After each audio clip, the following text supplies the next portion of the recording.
The Philosophy of Suggestive Therapy.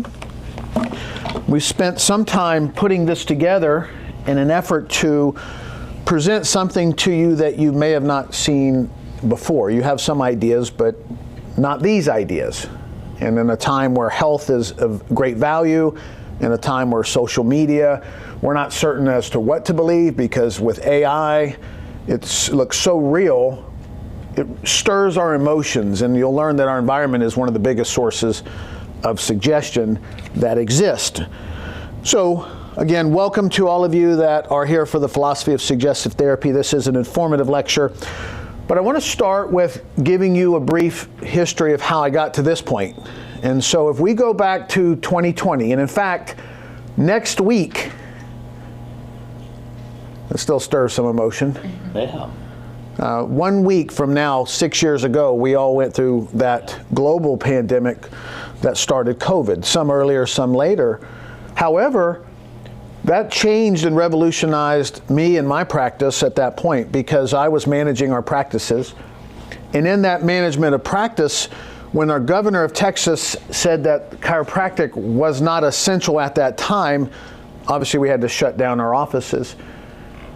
And then a couple days later, he said that, wait a minute, I made a mistake, you are essential. And I knew what he meant. We weren't emergent care.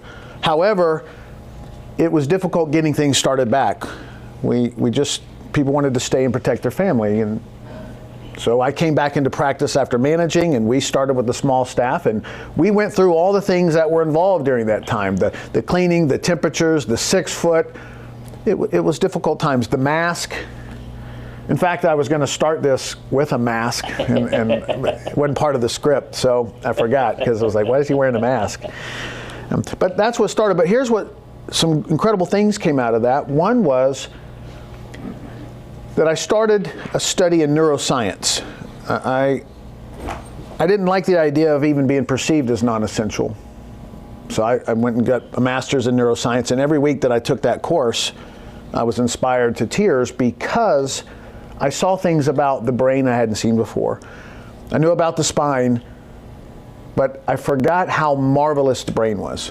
And then that study in neuroscience led me to a philosophy of healing. It led me to a master healer, and that master healer kept mentioning this fella's name, this Dr. Thurman Fleet. And he kept mentioning about the Concept Therapy Institute. So I studied under him for a few years, and then said, you know what, I want to go learn from where you got the material. I want to learn where you learned this. And so I started at the Concept Therapy Institute in maybe late 2022, 23-ish.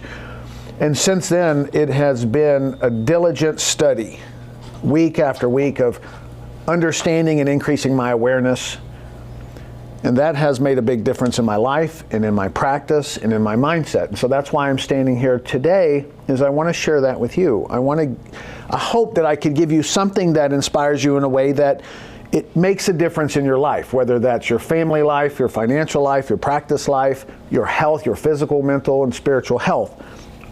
So that's why and how I got to where I am today. In this course, what we're going to learn, we're going to go through this, so I want to share some of the contents. One is we're going to talk about the power that heals.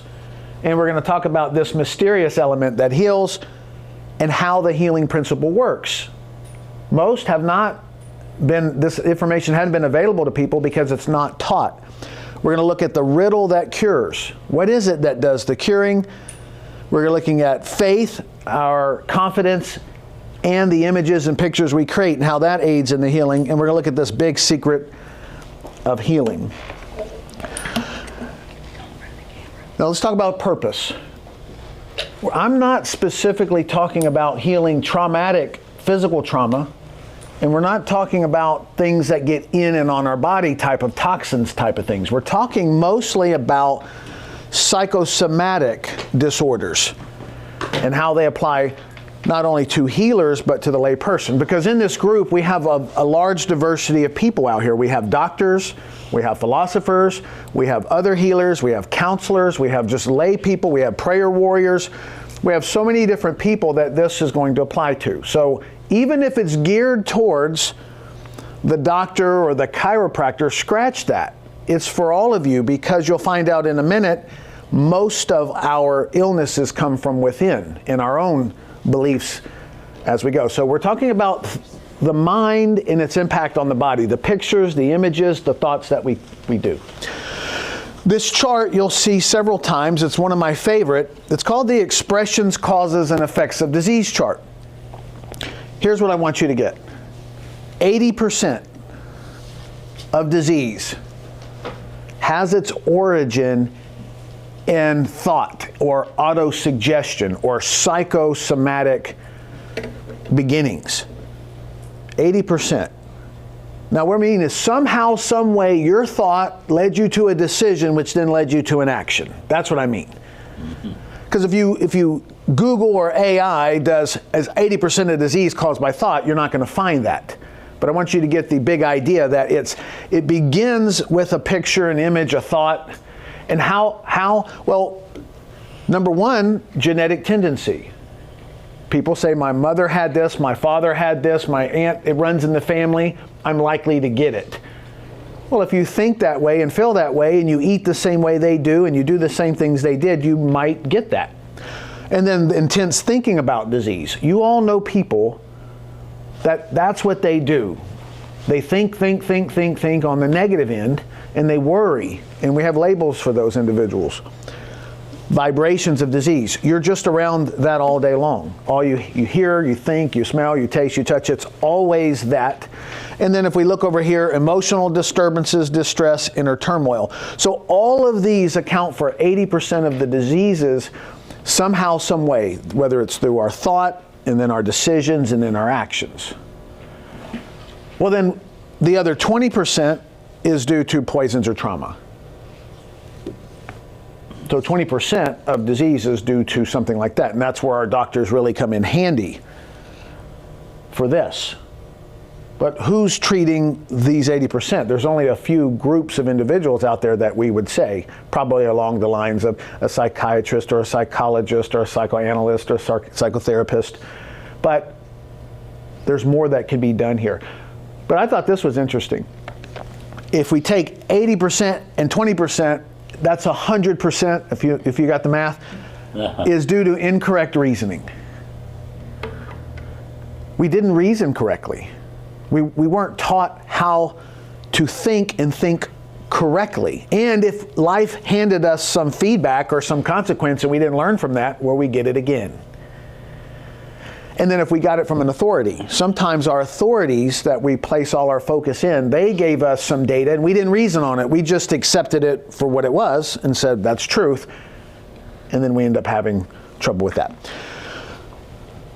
This is the course that this philosophy precedes. So if this interests you, this course is coming up immediately. I'll spend a little bit more time talking about it, but overall there is a book on suggestive therapy, and I have that right here. We teach 4 days on this and teach you probably anything and everything you could ever imagine on suggestion, its powers, its laws, and its function. I wouldn't do this any justice if I didn't give you a little bit of information on the founder of this, so I'll briefly, and it's very brief, give you some information on Dr. Thurman Fleet. He's most known for this thing called concept therapy. Now, he was a World War I veteran, a war hero, had every medal that you can imagine. He came out of war at the age of 23 with 1 year life sentence to live, shrapnel in his brain, mustard gas several times. They sent him home to die. They couldn't figure out what to do, but he made major contributions. He went on, a chiropractor actually relieved him of his devastating headaches and migraines. And so with that, he decided to become a chiropractor. And he was also quite the inventor, salesperson, philosopher, friend. So much more to say. Most of this is written in his book, There's a Will, There's a Way. His son wrote a biography. It's this little book, and it's big, lots of pictures in this book, big words. So if you never read a book, it's about 300 pages, but not really. And so I want to read something out of here about how we got to where we are. And I think you'll find this interesting. He says, as his practice flourished, Dr. Fleet enjoyed many successes, but his failures worried him. He meticulously analyzed and double-checked his treatment of each failed case and wondered why his chiropractic hadn't worked. In each instance, he adjusted the patient exactly how he'd been taught. Why was there a failure, he asked himself. And this troublesome question came home to him dramatically when he treated two patients with the same case. One got well while the other didn't, and he wondered, how could this be? Fleet couldn't dismiss it from his mind. His wife, Dahlia, tried to reason with him. This is what she said. She said, "Give yourself more time," she urged. "You've only been in practice barely 3 months." But nothing anyone said alleviated Fleet's deep disappointment and confusion. He refunded all advance payments to his patients and closed his clinic early in December. That was December, and to sit back and think on the problem. Days later, on December 17th, 1931, this was 1931, Thurman informed his wife Delia that he was secluding himself in the front bedroom and wasn't to be disturbed under any circumstances. And then Delia immediately contacted Calvin, her brother, and she was very concerned and needed his level-headed assistance. And Calvin rushed to his house. He calmed Delia, went right into the room where Thurman retreated. And the first thing he noticed, that Thurman had shaved his pencil-thin mustache. What a surprise. He had always been a bit vain about his mustache. Thurman greeted Calvin, and while they chatted on mundane things, Calvin realized that his friend was quite pale and glittering sparkles shone from his eyes. And then here's the point of this. Suddenly, Dr. Fleet proclaimed, "Cal, I've tuned in on the secret of healing." And Calvin knew Thurman was serious and became alarmed as he watched him stare off into space, completely oblivious to his surroundings. So, the secret of healing, and we're not just talking about the secret of healing others, we're talking about the secret also of healing ourselves. Now, Dr. Fleet's most known for developing concept therapy. This is, I'll introduce this to you, but basically concepts are fixed ideas, they're limiting beliefs. We might call them strongholds or subjective biases or energy blocks, whatever word you want to put there. And therapy means we work with those. So in this instance, we work with fixed ideas that are preventing you from accomplishing what you want physically, mentally, or spiritually. He's also known for this, the Total Health book, Total Health Handbook, over the natural laws of the body, mind, and soul. Many of you participated in these classes, but he's well known for many, many years for writing this. This is the sign at the ranch. This is just north of San Antonio in a little area outside Bernie, Leon Springs. This is where we go to take many of our courses. And behind this is the Institute and many mighty ancient oaks, and the deer roam, and the peacocks, and we even have some Egyptian geese. And as a friend there would say, some baby wolves. But I believe they are foxes. So there we go. All right, so I want you to see this. This inspires me so much. If we wonder why are we here and why are we studying this course and why are you talking about other courses, this is the earliest definition. And Dr. Fleet said this is what he's up to. So anything we say today, we do today, anything I promote to you in the future, this is why.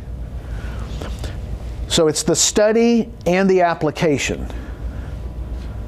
of universal principles, of universal laws, of all science, theology, and philosophy about the human personality. We're talking body, mind, soul, spirit, to keep it simple.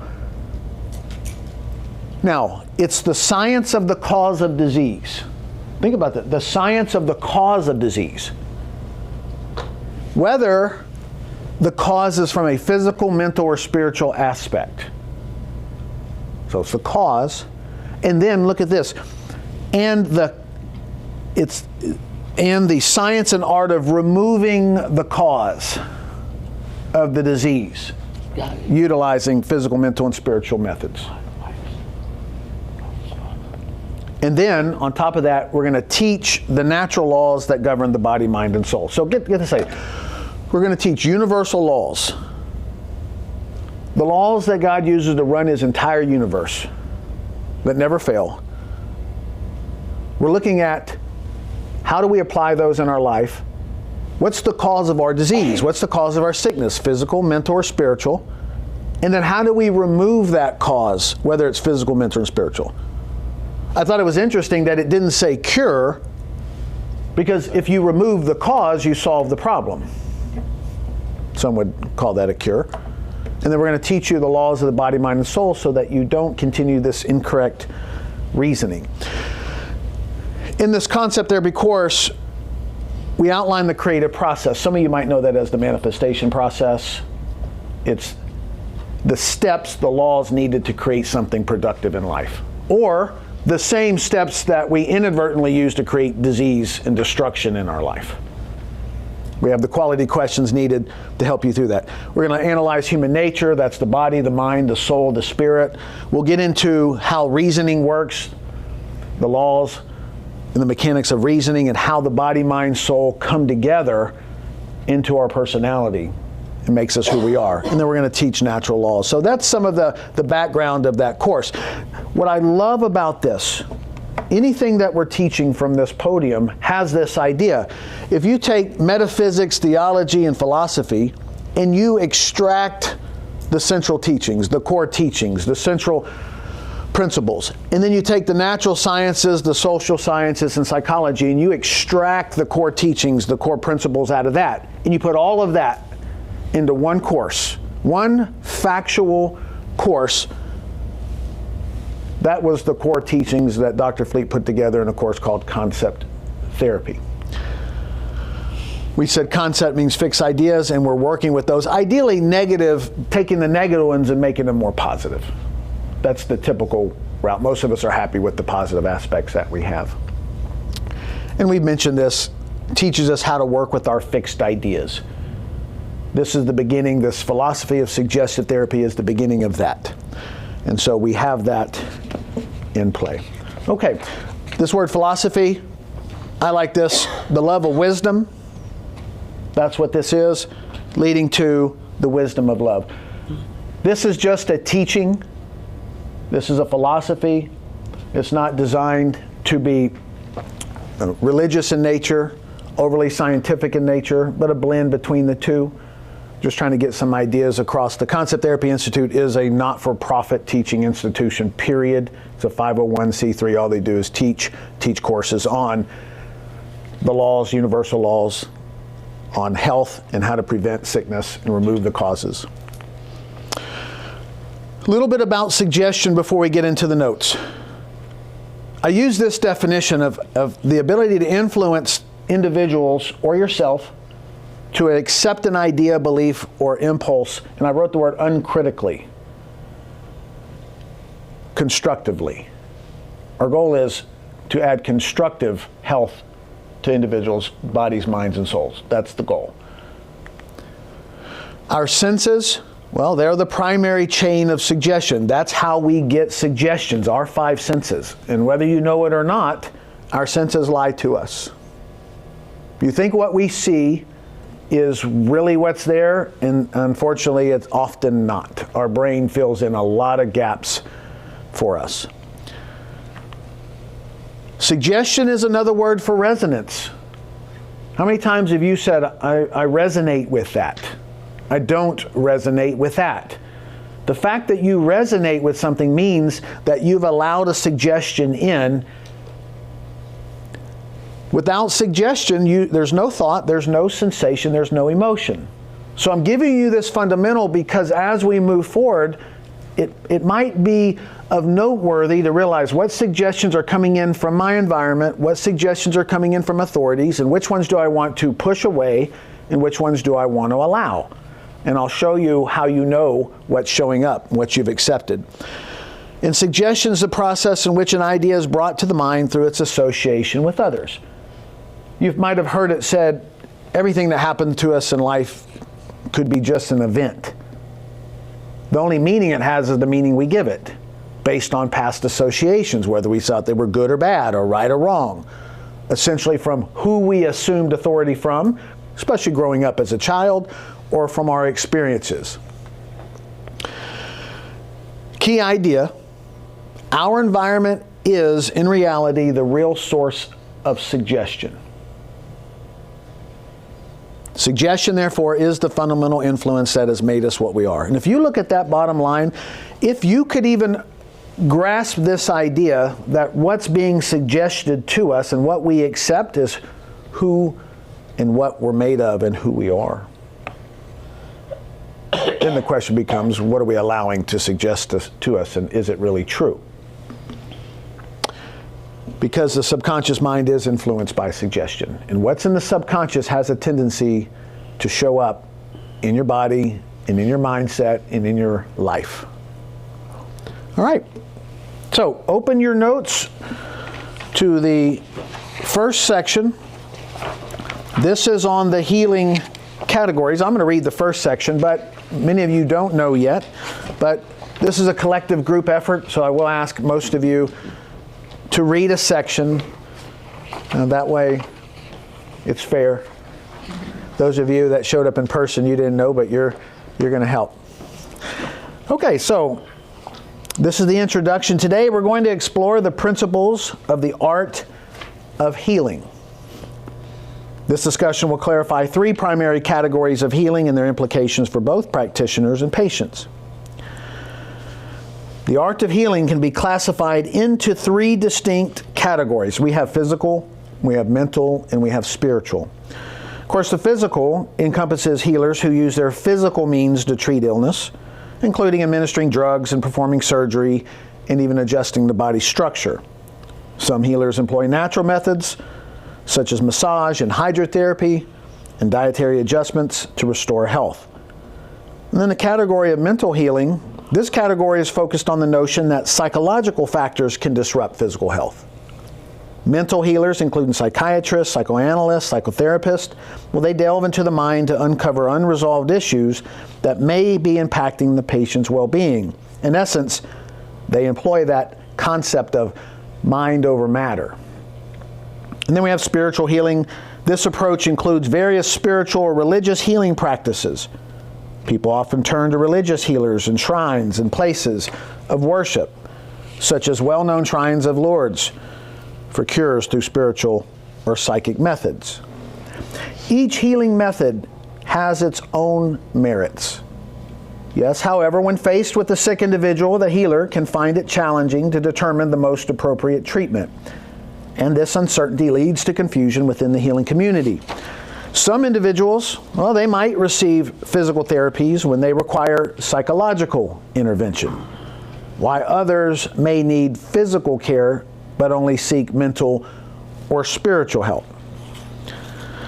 Now, the focus of this informative, well, it's to highlight the psychological methods of healing, in particular how these psychosomatic ailments have been addressed through history.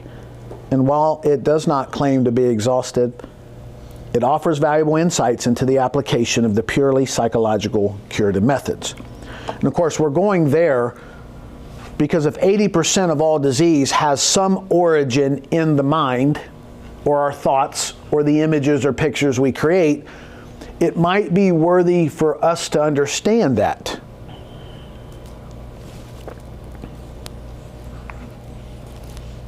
To enhance our understanding, well, it's vital for us to be aware not only of the physical healing methods, but also the psychological and spiritual components involved in healing.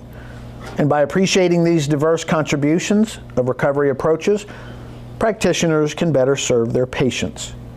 Now, the course in Applied Suggestive Therapy emphasizes psychological cures and outlines the principles governing these methods. The focus here today with this lecture will be primarily on the philosophy of suggestive therapy, rather than the techniques of application alone.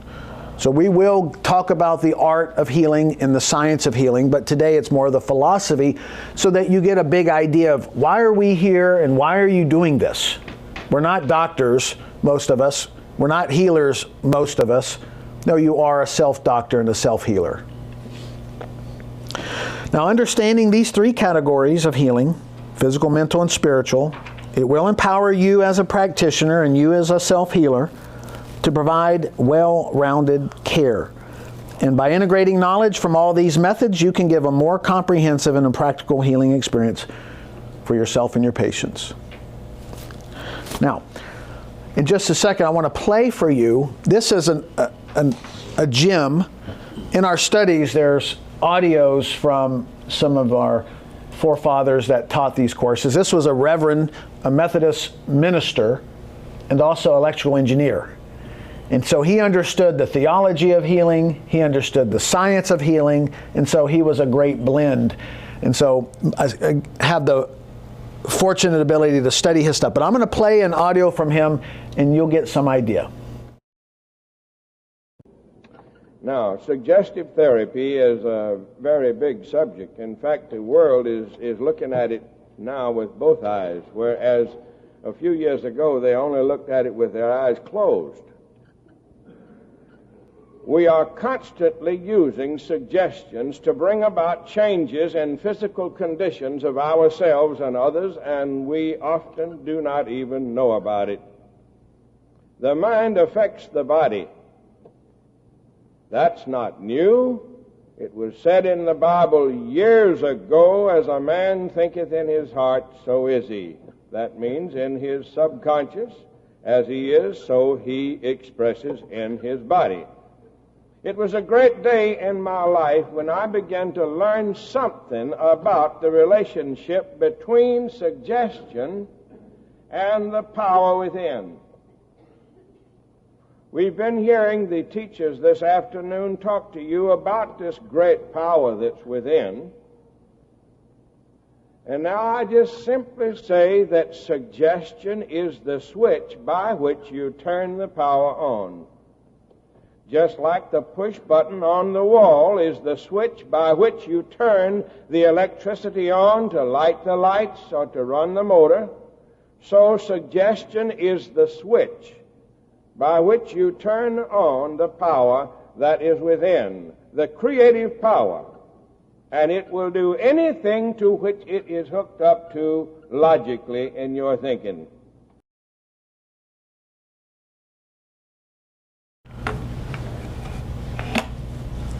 There's much of what we're talking about is available in this little booklet called The Cause of Disease. It's a teaching based on the founder of chiropractic, Dr. D.D. Palmer, and in here he goes through the specifics of physical, mental, and spiritual disease and the cause. Later this year, we're going to do one of these informative lectures on this text.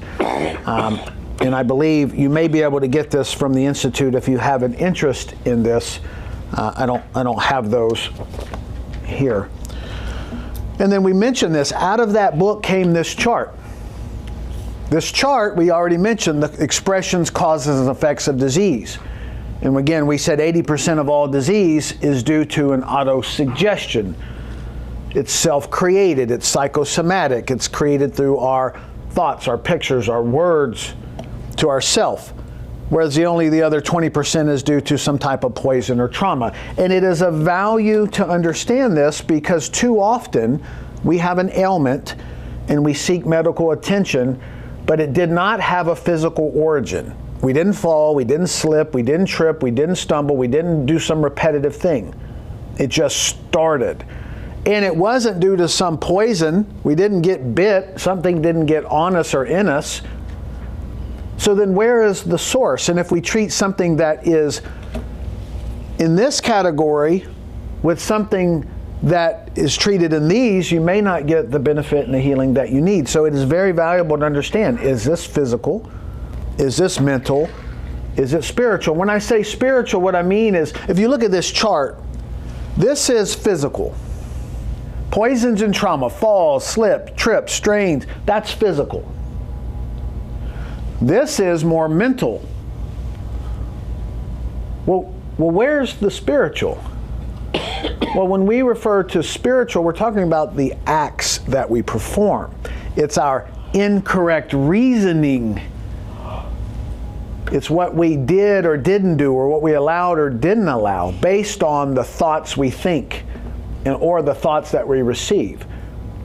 So, in essence, if you didn't catch that, physical, mental, but 100% actually have its origin in our actions or at least our thoughts that then led us to decisions which led us to our actions. So that's how I'm trying to use this, trying to incorporate theological ideas with scientific ideas and blend it into some type of philosophy.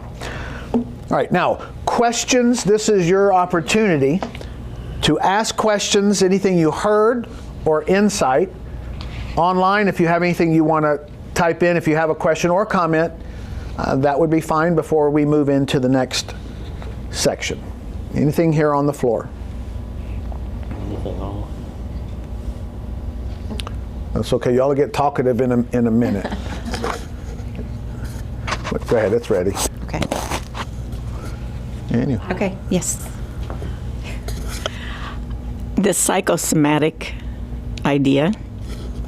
I happen to be a patient of Dr. George, and I have a back issue, and it's aggravating, and it seems to be getting better, and then it'll get worse. And this week it got worse. And I work at a very physical job, and I clean my kid's house, which is also a very physical job.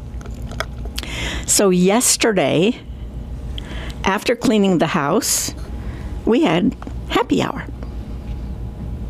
And my back was just screaming at me. And I had one cocktail, and my back was perfect. So I admitted that I have a psychosomatic problem. So I just had to share that with you and the rest of the world, I guess. Good Thank for you. Yeah, so in her case, what Mary didn't say is she's over 80 years old. And we can have the physical, cleaning can be physically taxing, and we can do something chemically that can relax us, but also if it's not as inspiring. You notice her words were, and I clean my children's house, and essentially it's a lot, little less inspiring in some capacity, but happy hour was a little bit more inspiring, and I think that's why we call it spirits. Spirits, one of the many definitions for spirit. Thank you, Mary. Feel it or you see it. Any other comments?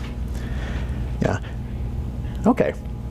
So we'll carry on, and it'll get lively here in a minute, and don't be shy. Those of you that have comments or questions, it's okay, because we're blending many ideas here. You will be bouncing off of some of your concepts. And do know this, if there's anything that you hear or see and you go, I don't agree, then that's fine. Just don't agree. Don't allow the suggestion to enter into your conscious mind. It's just a teaching. Okay? All right. We're going to move into the history of healing. Now, this is important to get the big idea. What we're doing here is we're showing you, in this case, the history and what healing was like in the past, and then we're going to develop it to show you that most of the things, at least 80% of the issues we have to do with suggestion, and you're going to see it through history. It's no secret. So, I would like someone to read this section. All right? Thank you very much.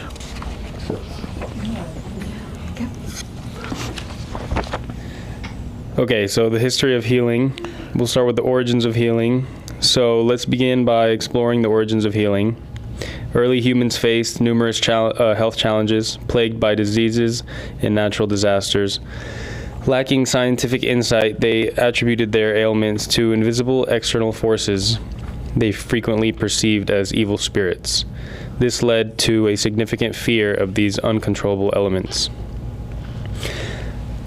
These primitive individuals understood injuries as consequences of external events. They believed that these outside forces were the cause of their suffering. Instead of seeking answers within, their worldview was shaped by fear, directing their efforts towards combating these perceived threats. In response to their fears, ancient societies created various rituals to confront these evil spirits. This included wearing grotesque masks and using body paint and tattoos aimed at frightening away the spirits believed to be causing the illness. The medicine man, or witch doctor, became a pivotal figure during these times, using dance, music, and symbolic gestures to facilitate the healing. A crucial aspect of these healing practices was faith, a desire or expectation, confident expectation, acting as if it will happen. The belief that a treatment would be effective was essential in the healing process. Research indicates that when individuals genuinely believe in the effectiveness of their treatment, regardless of how unconventional it may seem, it often triggers a real healing response. This principle highlights the significant influence of the mind on achieving health outcomes. And as we look through history, we see a continuity of healing beliefs from ancient practices to modern medicine. Various objects, rituals, and symbols have been utilized throughout time. Many contemporary beliefs closely mirror those of earlier cultures. For instance, people today still carry lucky charms or perform certain rituals to ward off illness, reminiscent of the practices of ancient shamans or healers. So understanding the historical context of healing provides valuable insights into suggestive therapy. It highlights how the intertwining of belief, ritual, and the human mind has consistently played a pivotal role in healing across cultures. And as we dive deeper into suggestive therapy today, we uncover the enduring significance of these foundational principles. Thank you very much. Now, keep this in mind. This slide, we say faith. Faith's the great requirement in healing. But I defined faith in your packet as more so a confidence. So not necessarily a religious faith. I want to make that clear. There's that definition, but this definition has to do with a desire or expectation, a confident expectation, acting as if it will happen. That's the faith. Too often, when we're carrying out instructions from a doctor or a healer or a therapist, we forget that part. We forget to act it out. We just expect it, but we don't do anything. So that definition is quite robust. Then we have this idea. It's faith in the method of treatment that turns the healing power loose. Remember this statement, because as we move through this, you're going to see that there are many ways to treat. There are many techniques. And this is why we wonder, how does this person get well doing this particular thing, and I do it and I don't? That makes zero sense. Well, it's their faith in the method that turns that power loose. And then, and I want to know how many of you still have some superstition, because these have potent suggestive power. Good luck charms. Yep. Isn't that amazing? So many of us have, you know why? Because we want to have faith in something because we perceive it's going to help us. And sometimes things we call good luck charms is because it was around our life at the time we were struggling and we perceive that it brought us out. And then other people believe in magic and myths and different things. So I thought you might find that interesting. Jamie, in fact, you carry a buckeye. That's a buckeye, by the way, or you have. I have in the top. We'll talk about that later. Any questions, comments on this section that we just talked about? Things that you realized or questions you have, or just you want to make a comment overall? Yes. The history of healing. Here we go. So, what's funny is I'm taking other classes right now in different things. And one of the things that we've learned, or kind of like a slap in the face, is when you go back to the time period of the witch doctors and the healers and everything, then, you know, people in politics didn't like that because they were not getting the attention.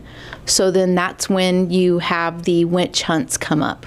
And then you get the idea of the bad omen, or they're bad, or it's wrong.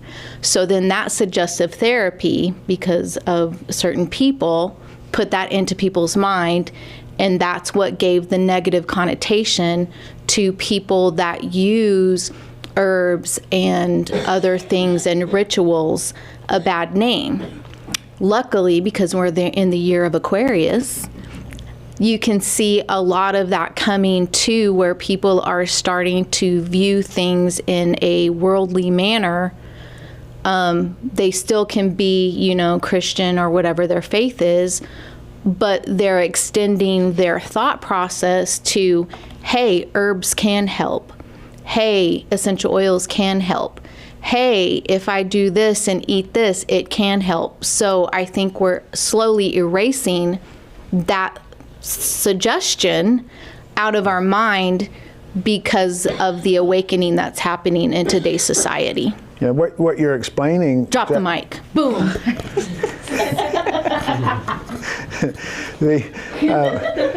Jackie, Love you. I love you. There's this thing about these three great dispensations. It used to be symbols. We used to speak in symbols. You look at ancient Egypt, they have the symbols on the walls. And then we have the great dispensation of faith, and now it's in knowledge.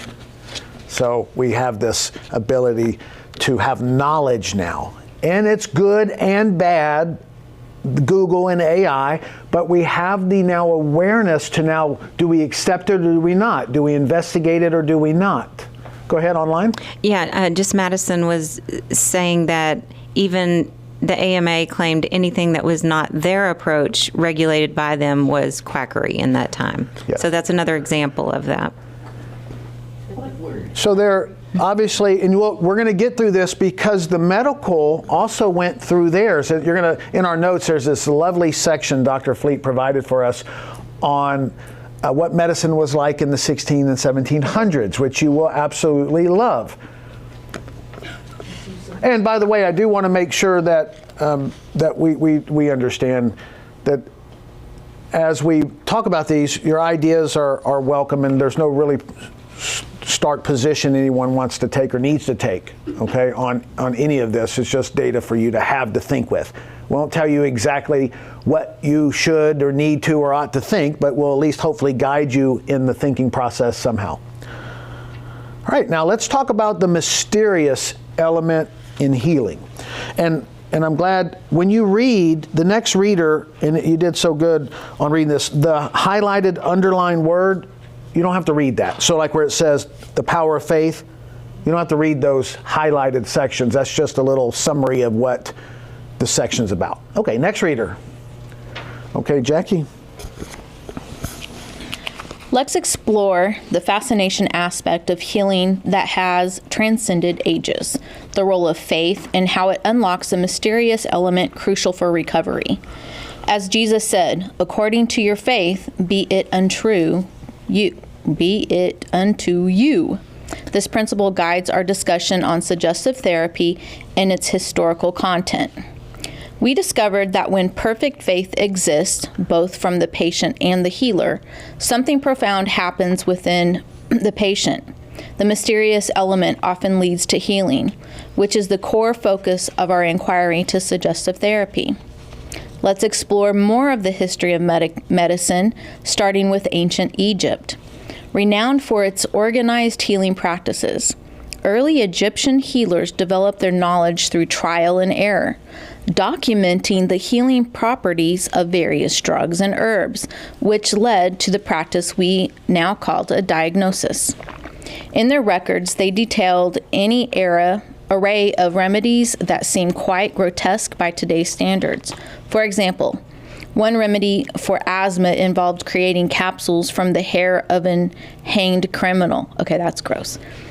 Despite their repulsiveness, many patients took their remedies with unwavering faith, leading to actual cures. As healing evolved, ancient Egyptians began incorporating magic into their practices.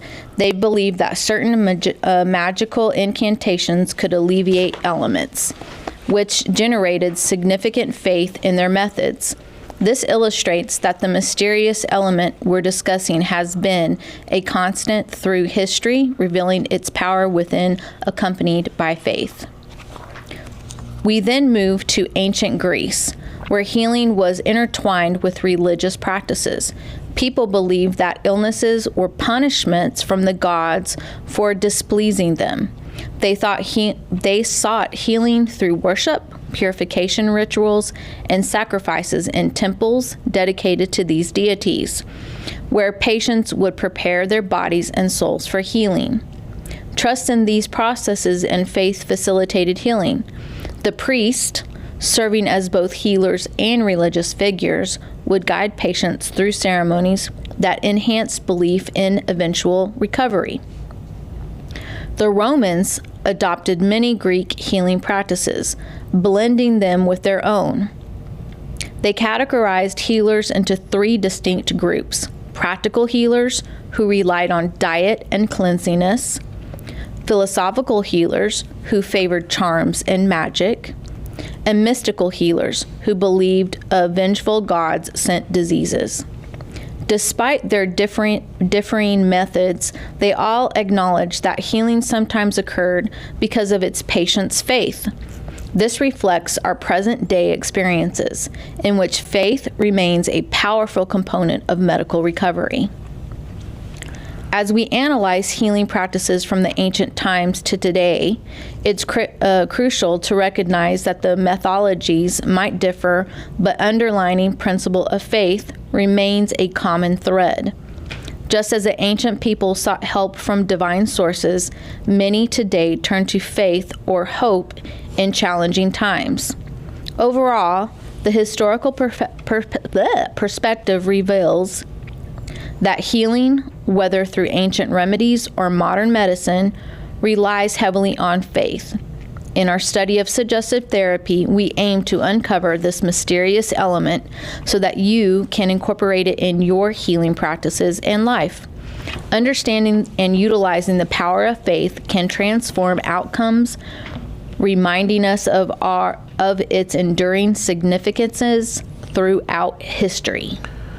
Thank you. Period. And so we're reminded, the slide says it's essential, faith is the essential factor in releasing this great power that brings health and vitality. And that makes sense. If you don't have faith in it, you're probably not going to do it, and it's probably not going to work. Again, confidence and an expectation in the result. And then we say faith is the key into the subconscious, where the innate resides. Now, chiropractic, we like that word innate. There's many, many other terms: subconscious, spirit, some say God, some say nature, some say the power within, whatever the word you want to use. But faith is the key into that. That's why I remember that there's a scripture that said if we just had faith like a child, they just believe in whatever it is. They don't have too much reason interfering. Go ahead, Kim. Oh, but just when you're ready for questions. Okay, questions. Yeah. So we had Mary Emil. She's asking, how do we handle mixed messages from a healer? Giving some positive, helpful suggestions and some negative suggestions all during the same treatment session. Yeah, so this is a great question. How do we? We have a doctor giving us mixed messages, some positive suggestions, some negative. The hope is that, and by the way, I mentioned there's many different people on this presentation. Some are healers, some are not, some are counselors, some are not, some are lay people. Well, some have also very well studied in these subjects. Mary happens to be very well studied. And so the idea here is if you're depending on a doctor, remember, if you trust that doctor and you listen to what he has to say, then whatever he says, whatever you have faith in what he says, has a high probability of happening in your body or in your mind and then in your life. So you being aware, if something's coming in negative to you, that sounds negative, then you are the one that is responsible for shifting that viewpoint, shifting the vibration. And what I mean by this is the doctor says, your such and such is high, and if you don't do this, something bad's going to happen. That doesn't mean dismiss it, because we do that. I'm not hearing that. I'm not accepting that. Well, we do have to use our reason sometimes. Yes, your levels are high, and yes, you have been violating laws of the body that we learn about in Rays of the Dawn. You have been not sleeping enough. You have been eating too much or too little. You haven't been resting and recreating. You haven't cleaned your body inside and out. So in that case, if you don't follow those laws, then there's a high probability that you will continue to experience consequences until you do. However, if you are following those laws and for whatever reason there's an agenda behind the particular treatment that you don't agree with, well, then you have the right to accept the data or go find more data on it or go find another opinion. So you do have to let some things in, some things out, as long as you're holding responsibility for you. You are the one that either allows it in or allows somebody else to put it there. And we forget that. We're going to cover it in more detail. You are responsible for you. And these days, you have data at hand to help you question, gently and kindly and respectfully question your practitioners. And I have it happen on a regular, and most of the time I'm grateful. Sometimes I'm not, but it's just in my own ignorance. Okay? But you have the right to question. Any other questions or comments on that section? Great question, Mary. Comment? Yeah, just a comment. When it comes to healing, as a healer and going to see other healers, just having even that blind faith, things are already starting to change and happen. And just learning even like the discernment within your own body of knowing when something is working and when something isn't working. And it's okay to just stop if it's not and move on and like find a different healer, find somebody who you like really connect with, and then move forward from there. Good. Good experience. And typically people that are on this lecture, on this call, are people who think a little bit outside the box. Some think way outside the box. However, that's why you're on this call, because you're at least willing to listen to see if it agrees or disagrees. But some people aren't. Some people delegate that responsibility. They're the doctor, I'm not, I do what they say. And that is fine too. Just know that anything that you're not responsible for, anything that you delegate, you've given it to someone else and you receive whatever you get from them. And sometimes that's constructive and sometimes it's not. And you learn, or you don't. All right. Okay, let's move into how the healing principle works. I'm going to take this section. Hopefully we'll have some additional questions. This is a very fun section for me. Now we're going to discuss an essential aspect of healing, and that's this mysterious element that contributes to cures beyond the remedies themselves. This element often hinges on faith, which can unlock the body's inherent healing abilities. And by the way, we do know our body has inherent healing abilities. You cut yourself, the body typically heals unless it's a big cut and we need medical attention to sew it up so it can heal. But let's look. As we've learned, when patients have strong faith in their treatment, the result can often lead to remarkable healing. The proper credit for a cure lies not so much in the remedy. It could be something quite unpleasant, but the patient's belief in the treatment that it will work. So this healing principle exists within all of us, and it is this mysterious something that we're about to explore today. And we do not need to cover every ancient healing practice, but a couple examples will demonstrate how faith was integral to cures. In the early French Empire, it was widely believed that the king possessed some divine power to heal. And so watch this. Annually, on April 8th, crowds would travel to Paris to witness this miracle. And after crawling up the steps to the king's throne, patients would simply touch his finger. They would believe that he's healed simply by being in his presence. The ritual demonstrates that even when the physical remedies were absent, the act of showing faith in the authority, in the king in this case, or in this case, the royal power, would unlock the healing principle within. Now, if we examine historical medicine in England and beyond, it will reveal similar trends. Apothecary shops sold concoctions that often included repellent ingredients, such as, well, the hair of a hanged man or the claws of a crab. Despite the grotesqueness of these remedies, many people took them with faith that they would heal, and in many cases, they did. Now, this next section, this comes out of one of Dr. Fleet's texts, his Phase 1 text. It's his original course on suggestion that he created in 1946, and this is where he got his research. He said, if we look into the history of medicine and we go all the way back to the year 1618, well, you would recognize that the cure for disease all depended on the faith of the patient in the remedy that the doctor used.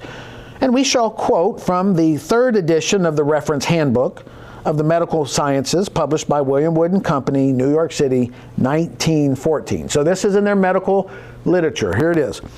Quote, it is stated that the first edition of the London Pharmacopoeia, published in 1618, well, it contains a list of 1,960 remedies, of which 1,028 were simples. These were just simple single ingredients. 91 of these were animal and 271 were vegetable. Among these were worms, lozenges of dried vipers, fox's lungs, of course that was for asthma, powders of precious stones, oil of bricks, oil of ants, oil of wolves, and butter made in May. No, that was for ointments. Vigo's plaster. This was compounded of viper's flesh with live frogs and worms. And the celebrated antidote of Mattioli, made up of about 230 ingredients, including the multifarious mithridate and the theriaca andromache.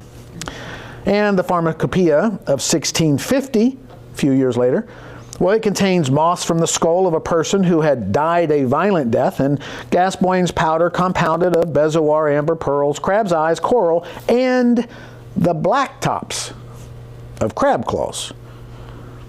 And in the edition of 1667, there was a gratifying absence of the Greek and Arabian names of the medicaments, showing that their influence was disappearing. While such standard remedies like jalap, cinchona bark, burnt alum, digitalis, etc., including Irish whiskey, had made their appearance, as had also human urine, recommended by Madame de Sévigné.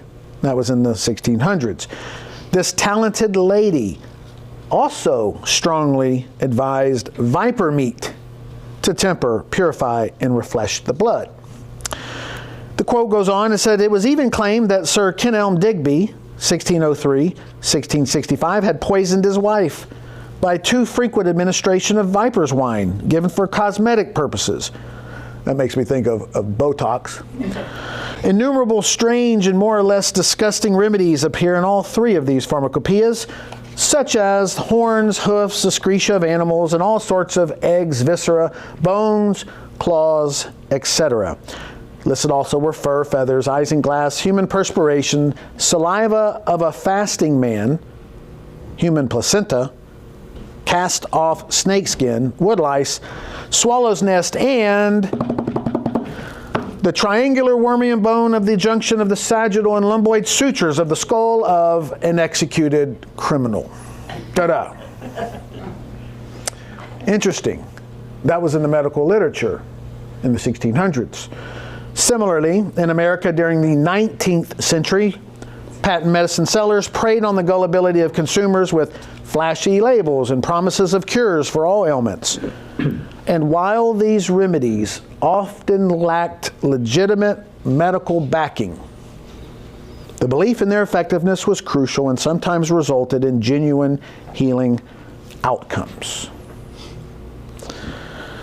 And as we moved into modern times, our understanding of health shifted. While early beliefs centered on external causes for disease, contemporary healers began to explore the internal processes. And this evolution reflects the growing recognition that much healing depends not only on the physical treatments, but also on the patient's psychological state. It depends on their mind and their faith in the product. And throughout modern history, an honest inquiry into human anatomy and physiology has consistently demonstrated that the mind-body connection does play a pivotal role in maintaining health. In fact, we looked at the cause of disease chart, and according to that chart, 80%.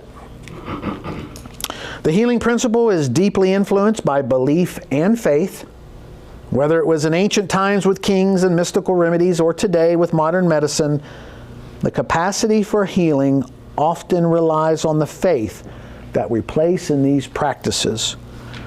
By understanding and harnessing this mysterious element, we can unlock the natural healing potential both in ourselves and those we seek to treat. And I mentioned this earlier, in this teaching, whatever word you want to put there is fine, but the power that governs the universe, that word could be spirit or energy. We could use nature, the eternal principle, God, universal consciousness, innate, the dynamic principle. There's 160 plus words or more that we could put there. So just put the word that resonates with you most. And then I'm going to introduce you to some new thoughts. Now, some of you, you already know this, and some of you have never seen this. So I'm just suggesting some new brain cells so that as we communicate, it'll make some sense. We talk about, in our course on concept therapy, we talk about this fourfold nature: the soul, the mind, the spirit, and the body. Most of you have an understanding of that. We all might have different words, definitions for these words. That's important to get on a similar page. Sometimes we're using the same word and we mean different. But I want you to get this idea. When we say mind is a function. It's not an organ. And it's the activity of the cells of the brain. We have our body, soul. When Dr. Fleet uses the word soul, what we're referring to is that part of you that makes decisions, the conscious part. You, the thinker. And spirit is that power within. So we say life is the action of the spirit and the soul through the matter that makes up the body. We are a soul activated by the spirit operating through the medium that is the physical body. Because think about this. If you don't have a body, where's the expression in life? There is none. If this body is healthy, we get a healthy expression. If it's sick, we get a disease expression. You make the decisions. You use your mind, the brain cells, through your reason to make decisions, and this power carries them out. So you having the faith in a solution and you agreeing with it, this power just carries it out in your life. And we'll go over that as I introduce this slowly to you. The fact of life. So if we're using theological terms, you might have a definition for soul and spirit. If you're using objective terms, we might use things like the word originative factor. Why? Because it originates. That's what this does. That's how we're defining it. The executive factor, it does what it's told. It just does what you tell it. And it carries it out here. And I like this analogy. You decide to eat a biscuit. You put it in the body. The power of the body breaks it up, takes the nutrition from it, puts it where it needs, gets rid of the waste through the body. Once you swallow it, well, what takes over? Well, this part does. And so this is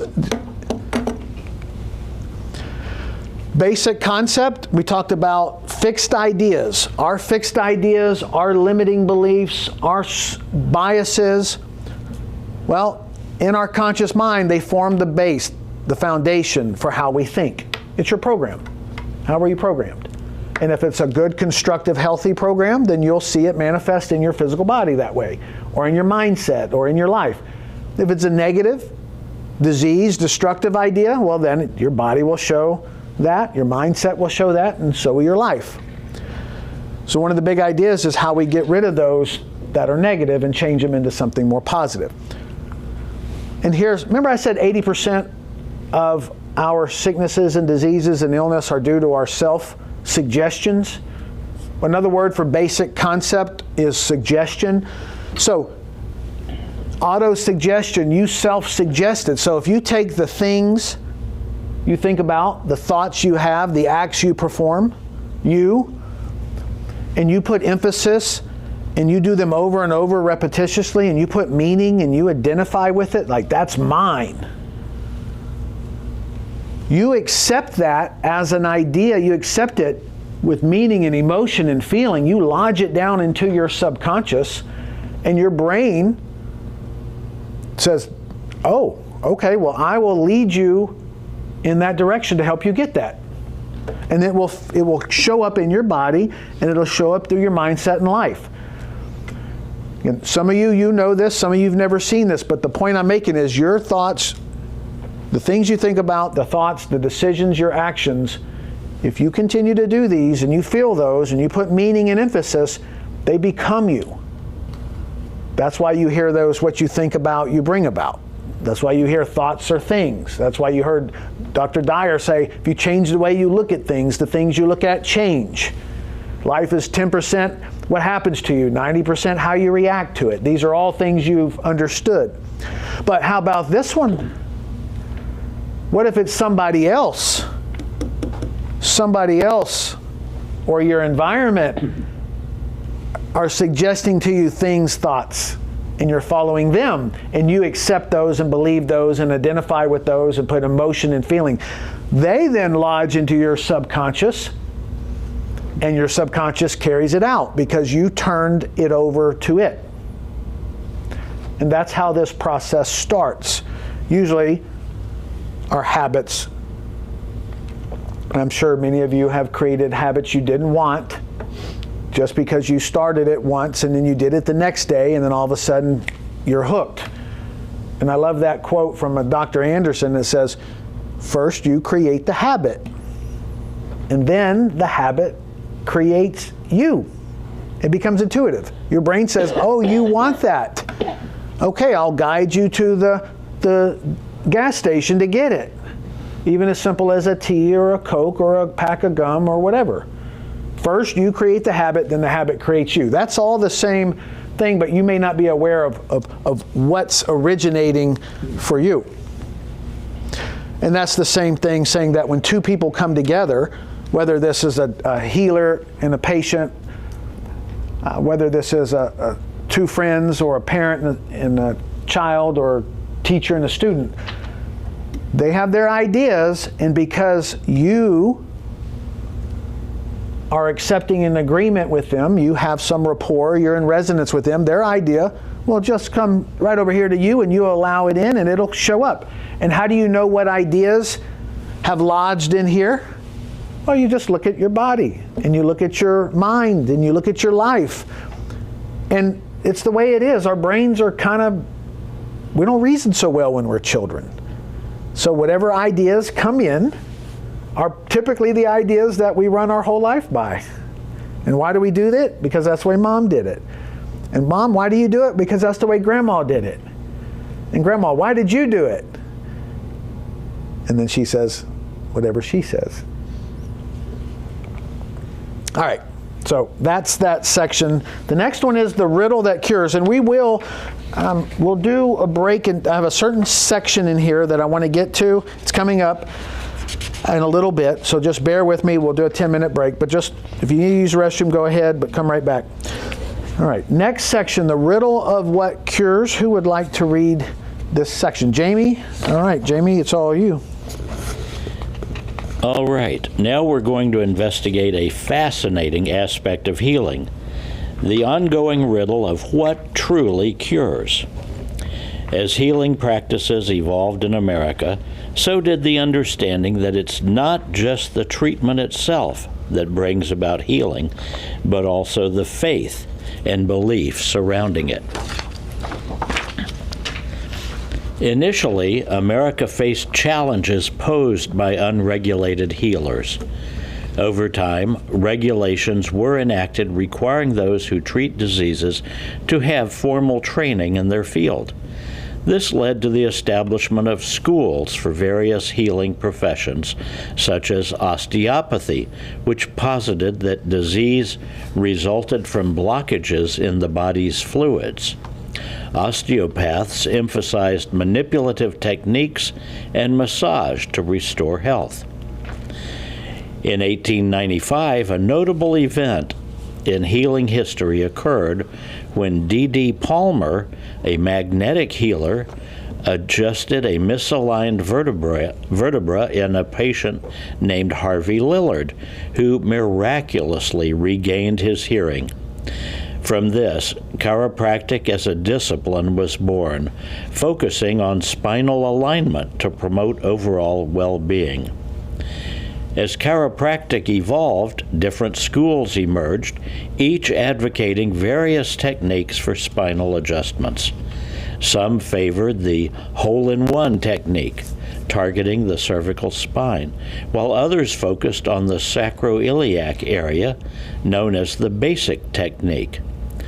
Though these methods varied, they all shared a common thread: the importance of a patient's faith in their chosen treatment. While chiropractic gained traction, the medical field also saw rapid evolution. The dominant belief was that diseases could be cured through the proper medications. For example, sulfa drugs were once hailed as miracle cures, only later to be linked with severe side effects such as anemia and leukemia.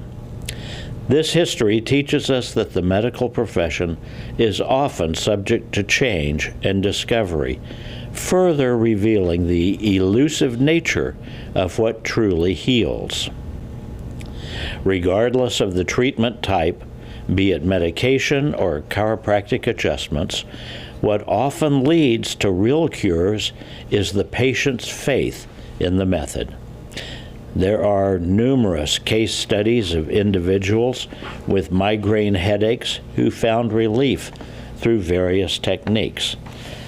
So, what cured those headaches?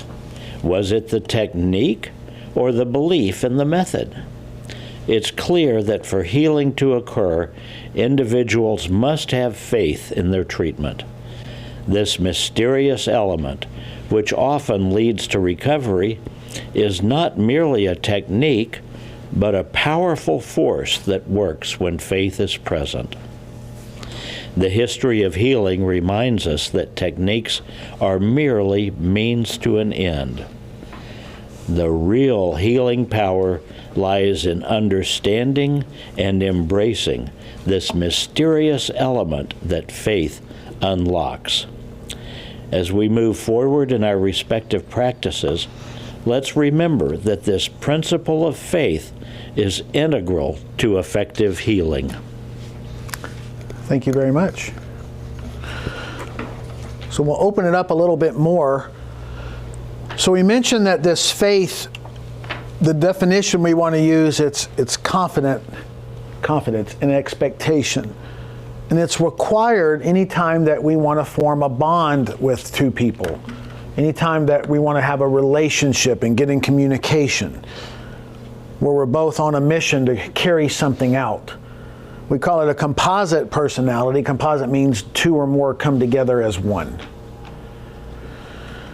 Now, the required faith, how do you get faith? How do you build this confidence with, let's say, your doctor or your healer or another individual or your children or your co-workers, your bosses, your employees? The first one is through something called fascination. Now, many of you have been fascinated with individuals, their abilities, their talents. And what that word fascination means is your conscious mind goes offline a bit. You're not reasoning, you're not thinking adequately, so you just give up your power to them, a portion of it or a lot of it. We see that quite a bit in hypnotic demonstrations, where somebody in the audience is so fascinated by what's going on, they're in awe. And stars and actresses and actors, they just fascinate us. And then we see them in real life and realize they're just real people. So that's one way that you can begin to create this. But the other one is agreement. That's, you're consciously aware. The two are agreeing together to come and have this relationship.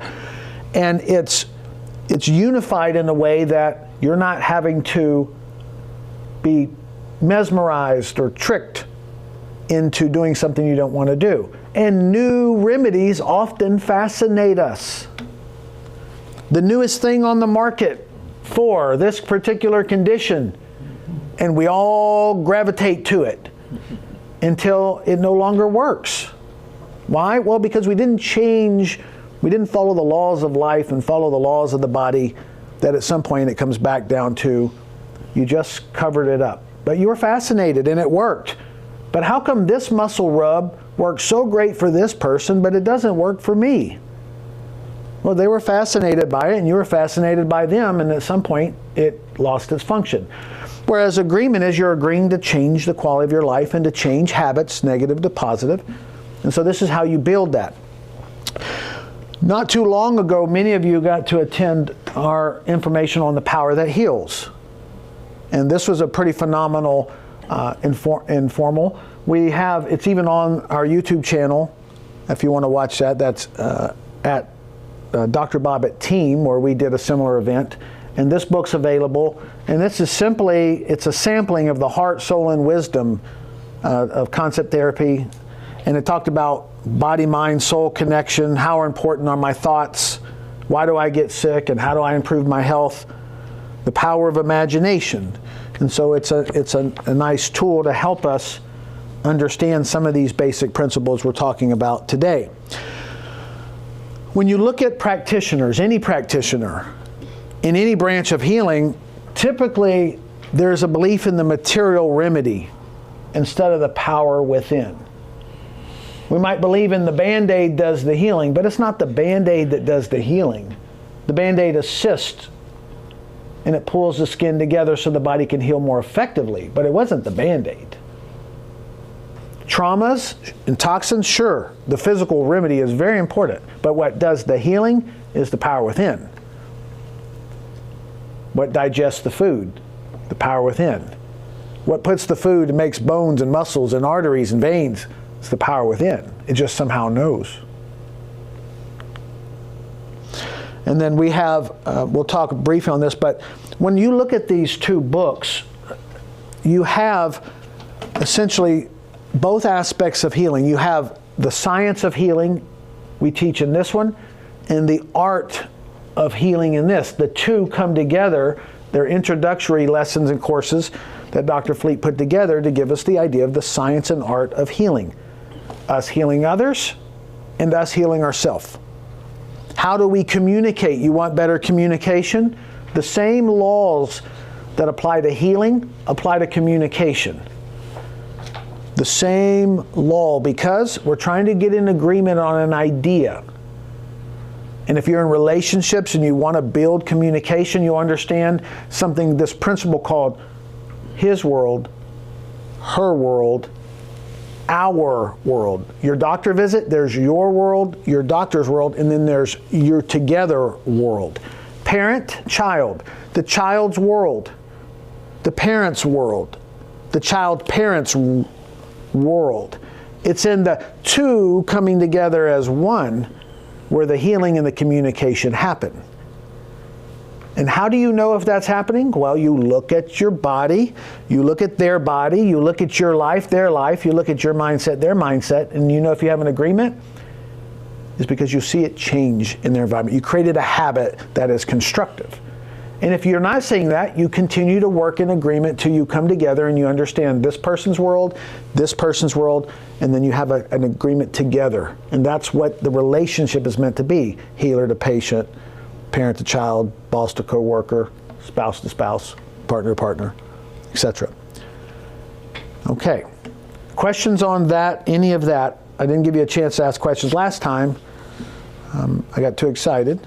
So questions, comments on this section, and then after this section we're taking a break. So you just got a few more minutes and then we'll be on break. Comments? Yes, sir. I saw a comment flash by on the screen from one of your employees that says they are fascinated by you daily. Yes, this person is deluded. She doesn't know me. You know, there's some truth to that, though. If you're fascinated by someone, you don't know them.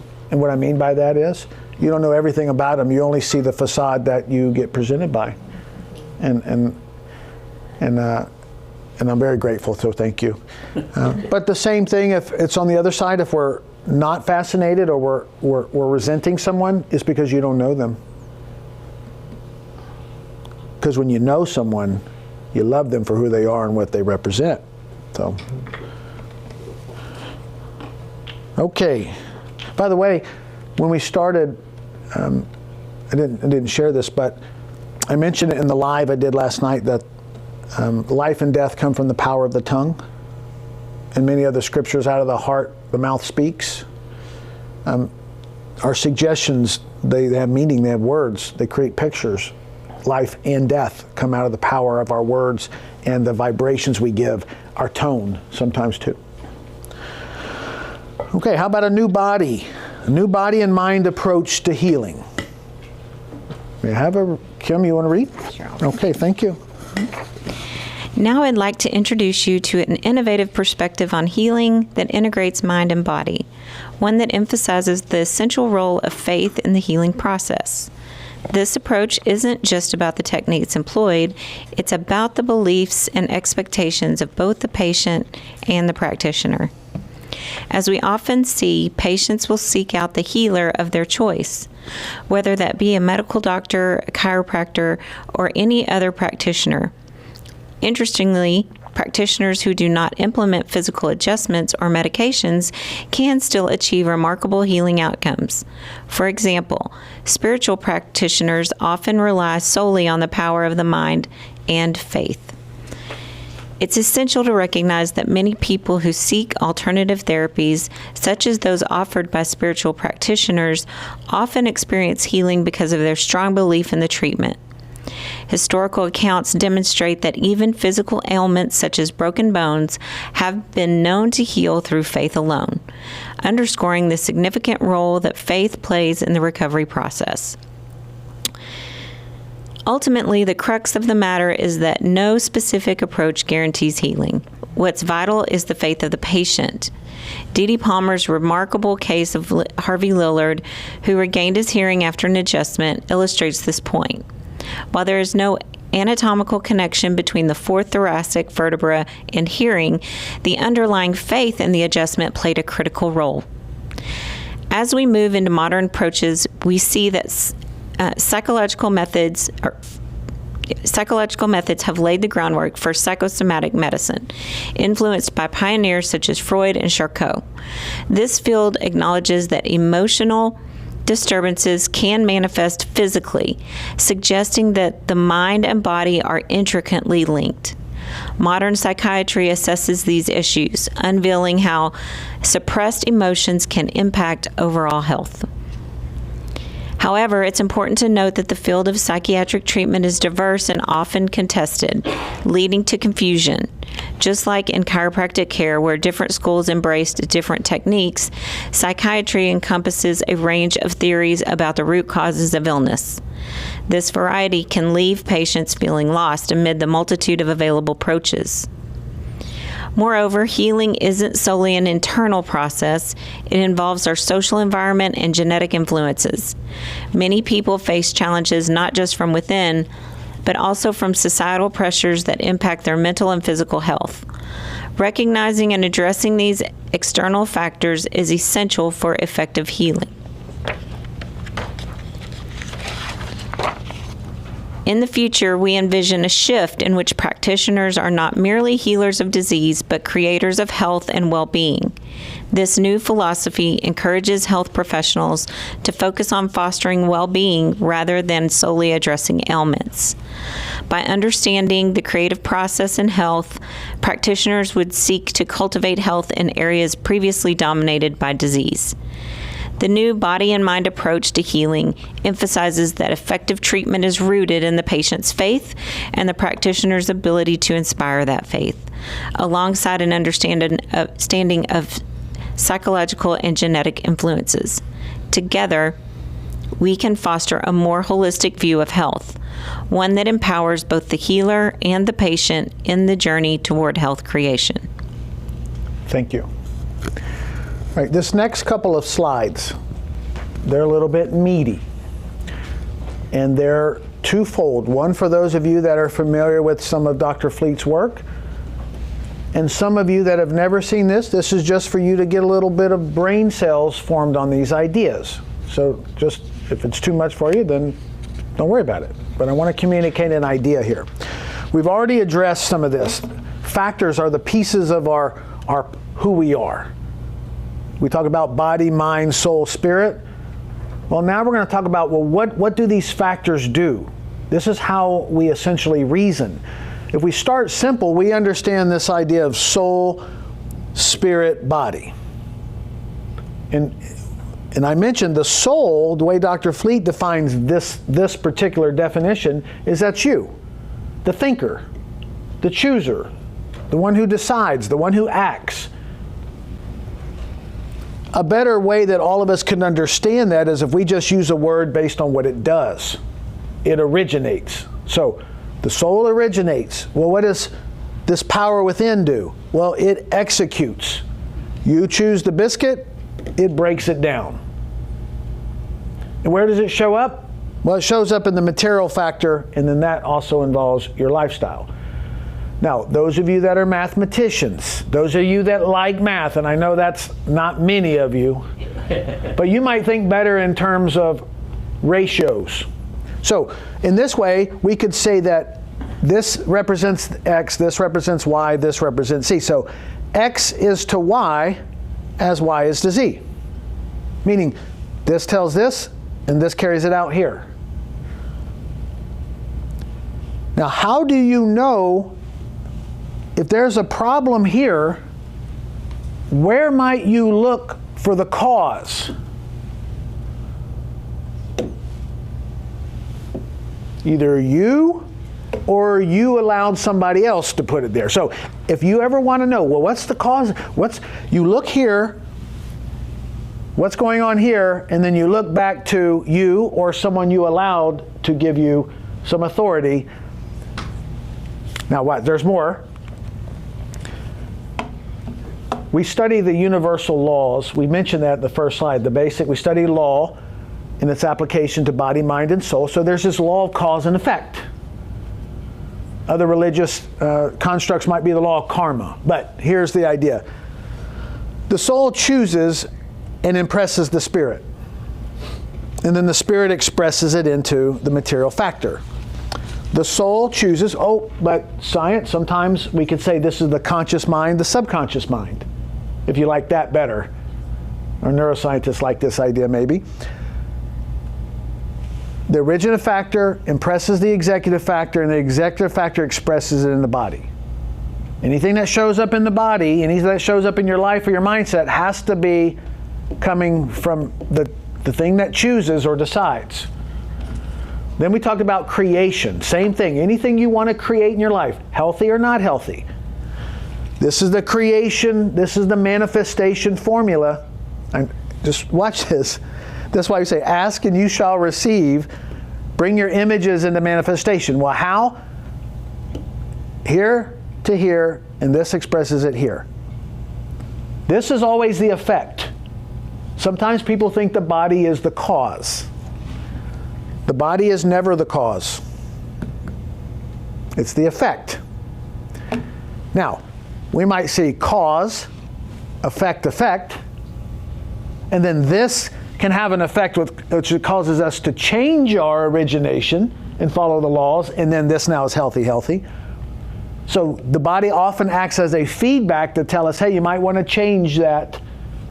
You don't like that. Originate something new to me, or keep feeding me the biscuit, and I'll keep getting you the result. I don't care what you feed me. I'm just going to take what you feed me and express it here. I have a couple questions. So that's a lot. I'm just giving you that. I'm planting brain cells for those of you that say, what in the world? But this is the creative process. This is how we create. This is how God created the universe, and it's how we create our universe. All right, questions? Yeah, a couple, several. Evie had a comment, just Dr. Bobbitt, many people often misunderstand the term psychosomatic as meaning it's all in my head, when in reality the body does feel and experience actual physical pain. It is the connection or vibratory transmission of the relational and or mental images, thoughts, feelings of a stressful nature, and the body expresses it and feels it. Like to explain it as the body is like a barometer that gives us a reading of the internal atmosphere. Good. And that comes from Evie. She's a professional in this area. This is her scope of practice is the mind-body. And then Mary Emil asked, can you give more information on the difference between treating disease and creating health? Okay. I like this. Let me give you an example. We teach back to treating the laws. There's a law of vibration. There's a law of polarity. Think about this. There's two poles. There's this pole and there's this pole. Now, an individual goes to the doctor and the doctor says, hey, if you don't change these numbers, something bad is going to happen. So this patient, this client goes home and now they say, I have to eat good, I have to exercise, I have to sleep, I have to take this medication or something bad will happen. You feel that has a little bit of a negative vibration. It's a negative pole.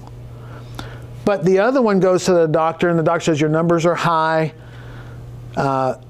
These numbers, if you don't get it under control, there's a high probability that they'll continue to go higher, and if they go higher, that might not give you the product that you're looking for. So this patient goes home and says, you know what, I choose to eat healthy, I want to, I desire to. I would love to get healthier so I could play with my grandkids and be there with my spouse and do things in life. I have a desire to live, I have more to contribute. Two different vibrations, two different ends of the pole, two different points of relativity based on the vibration that gave. This one has a negative disease vibration.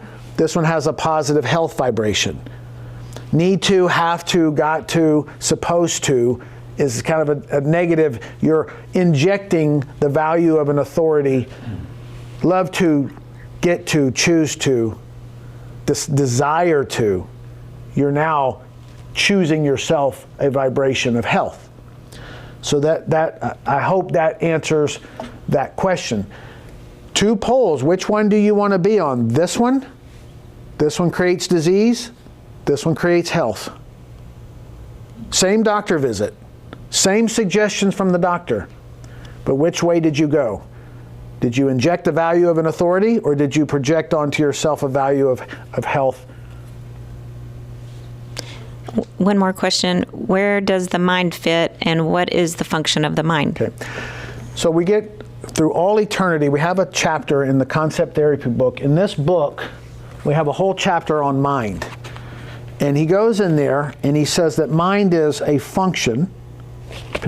Page 63.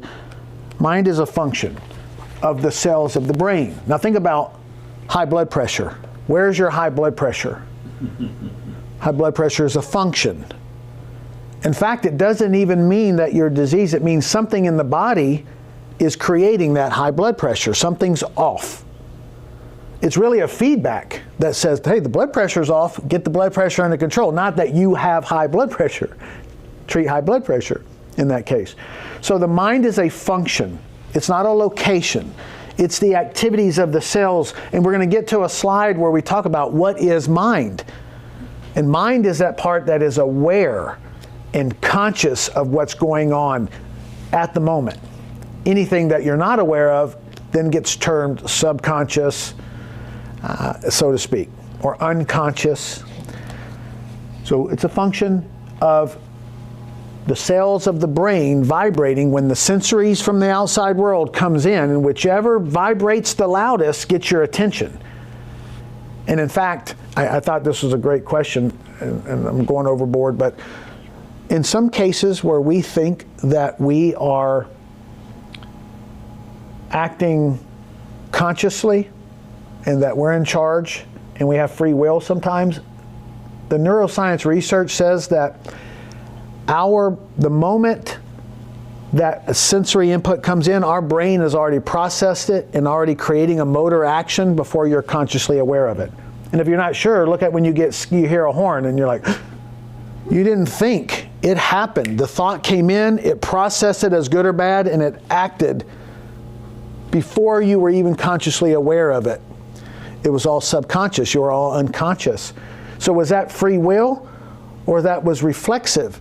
Now, you can change that reflex over time by changing your associations, but that's for another lecture. That was an intro question. So, does it ever go Z to Y, Y to X, or is it always top down? In the normal human personality, in the normal everyday way, this is the process that it goes. Now, let me give you another version of this. If you've trained your brain intuitively, you've trained your brain, now the brain, remember I said you create the habit? You create the habit. You do that long enough, then the habit creates you until you take back the origination, take back cause, and change it. So in concept therapy, or was it phase 1 where we did the activity where we were blindfolded and you had to go and like find the object? What flow is that? It's still your intuition, it's your focus, your concentration, it's still your perception. See, we have those outer senses, and then we have our inner senses. And when you focus and concentrate, that chapter on concentration, where we learn how to put our... you have so many more senses, so much more intuitive ability when we're present, focused, than we ever do with all the distractions from our environment. We're so busy being distracted that we don't even know what's true. Yeah. Good question. Okay.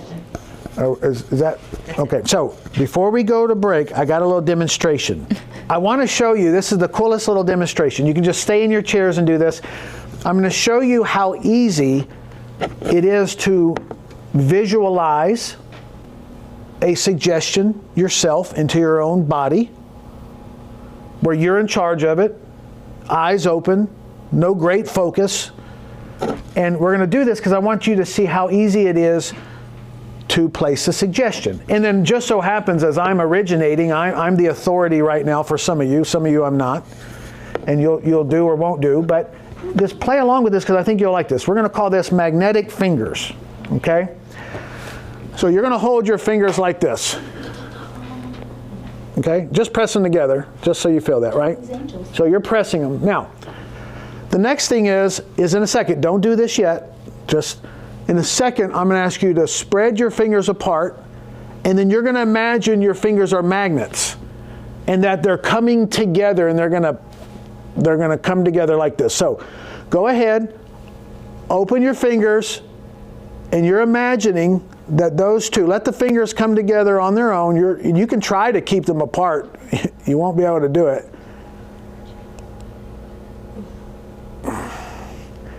Try. Just imagine, use your imagination, visualize your two fingers are magnets and they're coming together tighter and tighter. Picture them. Picture them. No matter how hard you try, though, they'll be very difficult to keep them from going together. They're going together. Yep, you feel them pull. The two magnets coming together. Isn't that cool? Yeah, you feel it, huh? Yeah. Isn't that neat? Yeah, so I'm just giving you ideas, and this is a fun little physiologic demonstration that we do just to show that you can visualize it, picture it, and it happens. So you self-suggested. And then I also help suggest too by saying that you couldn't, and some of you tried, but you couldn't, and then they came together. So just kind of a neat little demonstration to show how suggestion, whether you image it through a picture, through a thought, or through words, you can make the body do things even if you don't want it to. All right. 10-minute break. I'll see you back at 11:50. All right, so we're moving on to this next section on the healing efforts. This is the body-mind-soul connection. But before I read this, are there questions over break or any comments that you had that you would like addressed? And I will share this. Some of your questions they're incredible questions that deserve more than a 2-second explanation and say that's it. So if you need more or you want more understanding, I would be happy to give you more understanding when I'm not up here. That way I can give you more data. But there's more to it. Obviously, the mind, it's just saying it's the activity of the cells of the brain. But that gives you an idea, and so I want to give you more if you need more. And if I seem to brush off the answer, it's just what came to mind, but I can expand on another platform. All right. Any other questions in the chat? Any questions out here? Something that popped in your head or mind? All right. We're off mute. We're good. We're ready to go. We're recording. Yep. Okay. Now it's time to discuss an essential element of healing that extends beyond just the physical body. And as we explore the healing efforts in practice and in life, we'll examine the interconnections between the body, the mind, and the soul, and then how each part contributes to the overall health of a person. When we first, and this is, right now, this part is kind of if you went to school for some type of healing, place yourself in this part, even though it's going to sound mostly like my life. But when we first entered college, many of us had a limited understanding of our complexities, of our patients and our clients. Our training primarily focused on the physical aspects of health, including anatomy and physiology and neurology. We learned how to treat the body's structure with the belief that removing interference would naturally lead to improved health. Once we began practicing, we quickly realized that the patient and the client, well, their responses varied significantly. And while some patients experienced improvements, others did not respond as expected. Some even attributed their lack of progress to their shortcomings. We often found ourselves questioning our techniques and the efficacy of our treatment. Initially, we might overlook the psychological aspects of healing, but we soon recognize that mindset does play a significant role in recovery. And if a patient holds a negative perspective, well, we work to encourage a more positive attitude, realizing that their thoughts and beliefs can have a profound impact on their healing journey. However, we must also address the soul, a component often neglected in traditional medical training. The soul encompasses our essence in connection to a higher power. When patients are troubled, it may not just be their body and mind that is unwell, but their entire being. And this is what we have called soul sickness.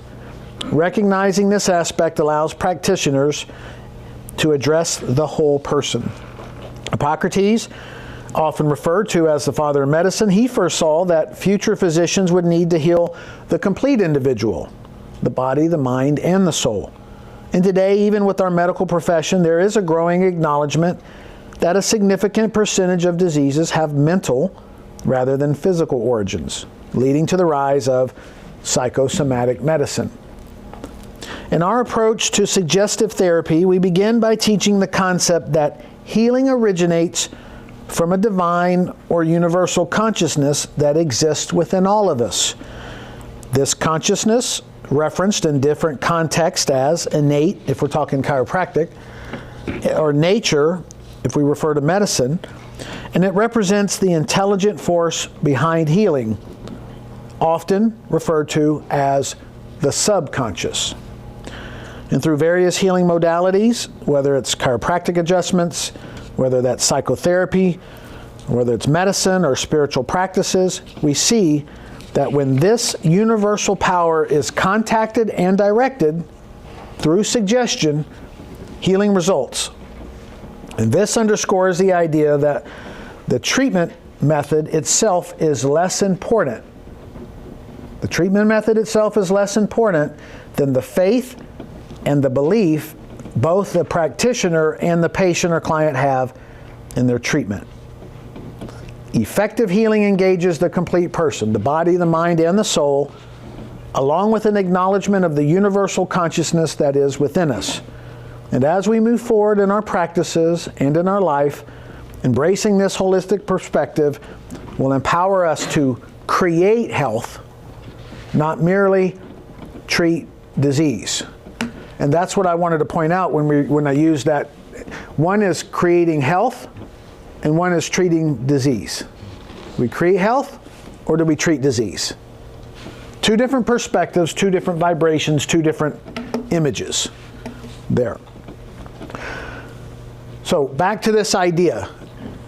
What we're saying is that we as a person, as a persona, are not just a body. That's just this. We're not our body. I think most people these days agree we're not just a body. There's something more to us. We're teaching that there's 4 parts of our nature. There's a body, a mind, a soul, and a spirit. The soul and the spirit, they interact with this function of our brain cells, our neurology. And you know this because if the brain is pickled or the brain is damaged, the body doesn't function correctly. We're not coherent, we're not aware, we're not conscious.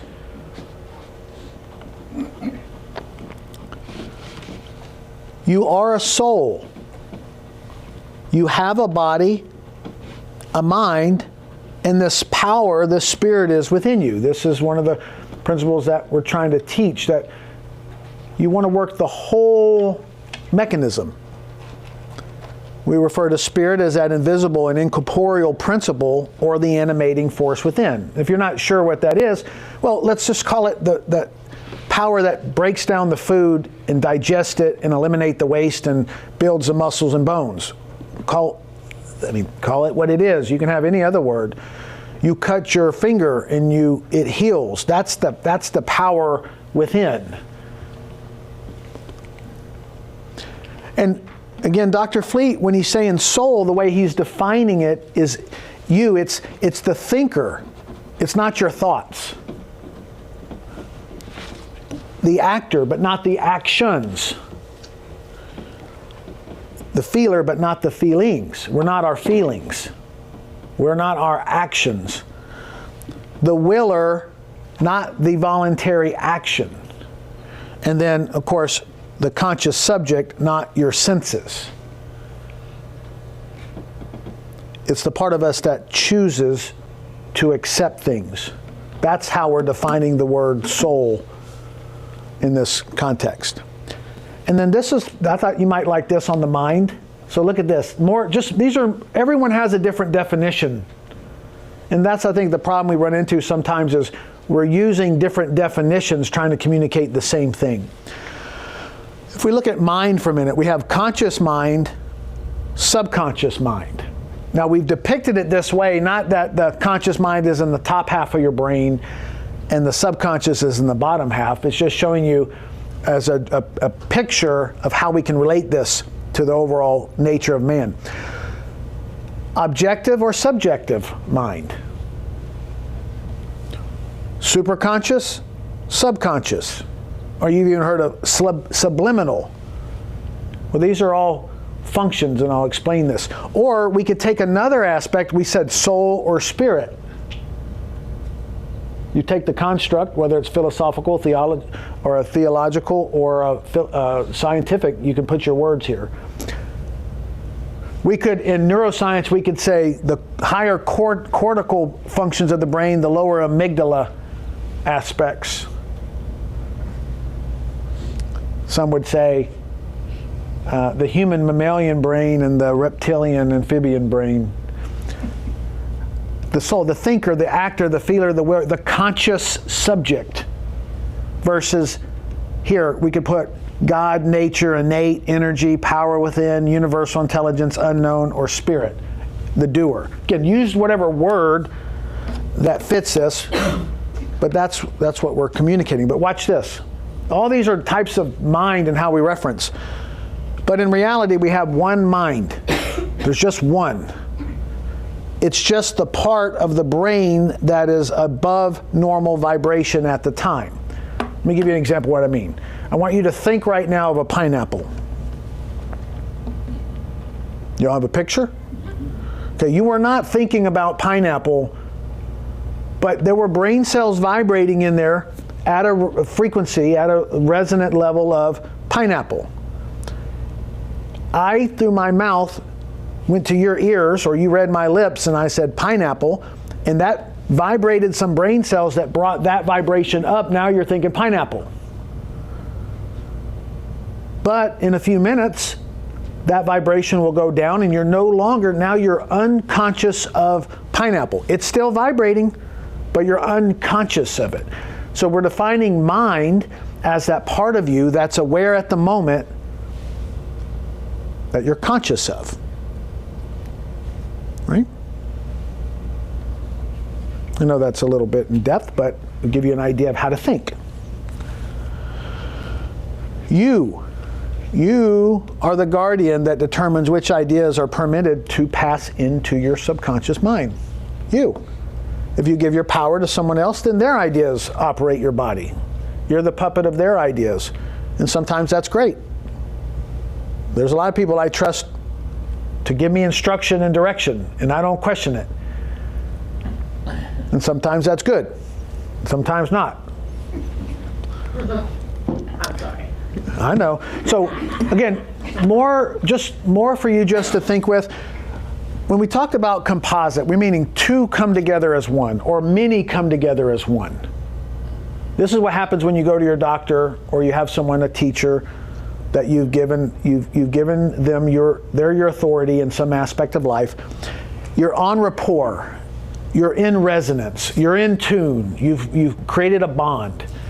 And so whatever ideas they have, they're going to suggest over to you. And if you have a bond and you're in resonance with them and you trust them, or you're fascinated by them, we see this in relationships, overly fascinated, and your conscious mechanism just allows it in, it'll show up in here and show up in your body. Or you can just agree with somebody that they know what they're talking about, you can allow the idea and it's going to show up. And that could be positive or negative.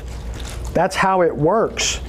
So if you put me on a pedestal, or you trust me, or I've fascinated you, or you agree with what I say, certain aspects of what's communicated from this platform you will allow in here, and then you'll share it with people that you know. And then at some point in your future, you'll come back to your senses in some way and go, wait a minute, I don't know that I agree with that. And then you'll change that, or you won't. And this is life. Back to why 80% of our diseases, or 80% of our sicknesses and expression and causes of disease come from our thoughts and our pictures and our ideas. It's just we haven't evaluated them for ourselves to determine if that's what we want in our life. All right, questions on that? Any questions on the chat, or any questions in the audience on this particular? Have we shook some brain cells up a little bit, or have the brain thinking a little bit? Okay. Now, get a reader for this next section. It's called Faith plus the Image in Healing. So you have faith. Now we're creating this picture, this image, this idea. All right, thank you. Now let's discuss an important aspect of healing that combines the power of faith with the mental image we create. Understanding how these two elements interact can significantly enhance our ability to support our patients' and clients' healing journeys. At the core of healing is a spirit, and it is the healer's role to tap into this healing spirit by conveying a clear image of the expected outcome to the patient or client. When a patient or client has a positive image of healing, the spirit can effectively mobilize this energy, resulting in physical changes within the body. Let me, Dr. Fleet, illustrate this with a few personal anecdotes. Growing up in Virginia, there was a belief that wearing a bag of, I don't know how to say that, pungent asafoetida, pungent spice around the neck would protect children from colds. Despite the absurdity of this practice, the faith we held in it made a significant difference. Few of us caught colds while wearing it. Similarly, older men in my town believed that carrying a buckeye in their pocket would prevent rheumatism. I once playfully took my grandfather's buckeye, and as soon as he noticed it was gone, he began to feel the familiar pain. When I returned it, his pain vanished. These stories illustrate the profound impact of powerful beliefs and imagery on our physical and mental health. Jesus, regarded as the greatest healer, emphasized the importance of faith in the healing process with with his statement, "According to your faith, be it unto you." This reflects the significant relationship between the mind and the body, which can lead to healing outcomes. Historical healing practices often relied on patients' faith in their remedies, which were sometimes ineffective by modern standards but yielded results because of the firm belief patients held. For effective healing, it is essential to establish the right mental image and foster faith in that image. Many healers utilize various techniques, each developed based on different assumptions about where treatments should occur to achieve healing. Regardless of the technique, the common denominator for healing is often the patient's faith in their chosen method. For instance, if a patient believes that a specific vertebra needs adjustment to alleviate constipation, holding on to that belief can activate their innate consciousness to promote healing. Let's consider 3 patients suffering from constipation. Patient 1 sees a chiropractor who believes in adjusting the second lumbar vertebrae. If this patient has faith in the process, they may achieve relief. Patient number 2 sees a medical doctor and with faith in the prescribed medication also experiences improvement. Patient number 3 visits a spiritual practitioner and visualizes their organs functioning perfectly, leading to recovery. These examples show that belief in the chosen treatment, whether chiropractic, medical, or spiritual, stimulates the body's healing process. What unites these cases is that they all rely heavily on the imagery and faith that patients and clients hold. When the mind acknowledges a healing image, that faith travels deep into the subconscious, engaging the innate to enact healing. This principle is not limited to just one type of healing. Whether it's chiropractic, adjustments, medicine, or alternative therapies, the common thread remains faith. Healing is about much more than just physical intervention. It involves nurturing faith and establishing a positive image in the patient's mind. As healthcare practitioners, our task is to facilitate this process, helping others unlock their healing potential. Thank you very much. There's a lot in that particular chapter you're going to want to review because of this. When you look at this slide, what you see at the top, it says communication. Now, we mentioned this thing about a composite where 2 are coming together as one. Whether that is a doctor, patient, healer, client, parent, child, partner to partner. Now, we're going to communicate an idea.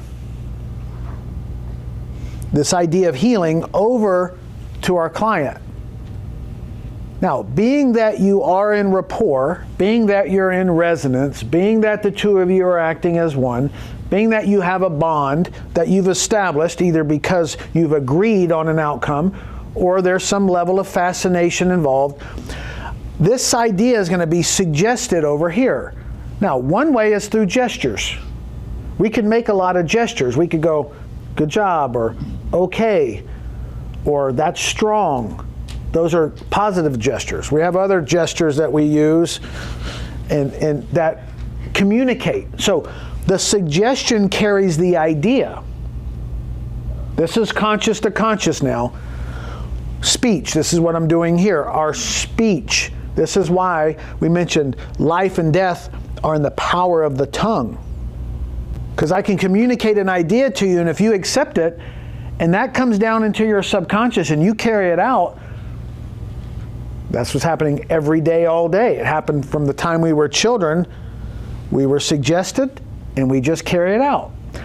We can do it through writing in pictures, Google Images, and things like that. Pictures suggest.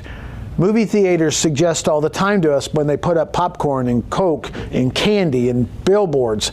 Social media. Yes? Yes. But there's another way that we're not always aware of, and this is the subconscious to subconscious. It's our innate to innate, spirit to spirit, and you know this feeling. You walk into a room and the vibration, the vibe is off. You even say that, "I don't like the vibe," or "I want to get in the vibe," the vibration. You're feeling it. Now, this right here to here in our household is called tone. It's not our words, it's our tone. It's your tone that communicates. Yes? Healthy tone, disease tone. can't hear your own tone. You can't hear your own tone. What do you mean, my tone? I'm not yelling, you're yelling. So, but when you have this, sometimes the reason I'm bringing this up is it's still a suggestion, but it's a vibrational subconscious to subconscious suggestion that says something without you saying something. Here's one of my favorite slides. Now, look at this. We have a radio tower and we have a radio. When these two are in resonance, you have music. You tune into the station. And when this broadcast is tuned into this station, you have music. If you want to change the music, that you're not resonating anymore with that particular station, you change the station, you change the frequency. And then you can turn the volume up or down. If you want it louder, you turn it up, turn it down by the more attention and concentration you give something. The same thing, since we teach in our concept therapy course, we teach the science and the psychology of healing. We teach the physics of electromagnetic waves because it relates to our thought. Because look at this. The same thing happens between two individuals that are in rapport and resonating. They're picking up on each other's wavelength frequencies. So when you're angry, you've tuned into being resonance with anger. When you have patience, you've tuned into the patience station. They exist. You've tuned in. Something stimulated you. Something suggested from the environment or from your thoughts. This thing. Matter of fact, it's usually, if you're on the road, it's someone's gesture that has resonated with you in some way that you have become a certain way. Same thing that happens on our TVs and our remotes, our radios, happens in our brain. So I thought you might find that relatively interesting. And don't pay attention to the detail here, but what I want you to see is the same idea. Whoever's operating, whoever's the healer, whoever's this person in charge, they have a certain focus. But you, whoever's receiving the healing or receiving the communication or receiving the suggestion, they are to listen. They are also to visualize it happening, and they are to act it out. So by the way, anything that shows up in your body or your mind or your life is because you have listened to it, you have visualized it, and you are acting it out, whether that's good or bad, if we label it that way. Whatever shows up in your body, in your mindset, and in your life happened because something suggested it to you or something vibrated it to you because you were in resonance with it. And that's hard to accept sometimes because the responsibility lies on us, or there are, yes, genetic factors that we allow to maintain that way.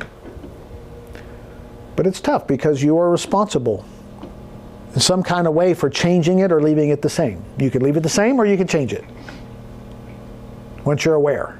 But most people aren't even aware that they could do either one. All right, questions online? Any questions in here? You know, it gets a little bit heavy, but I want you to feel that. You feel that vibrational heaviness for a minute. No questions? Now we're going to talk about the big secret to healing. Big secret of healing. And can I get a reader for this one? Oh, Mary.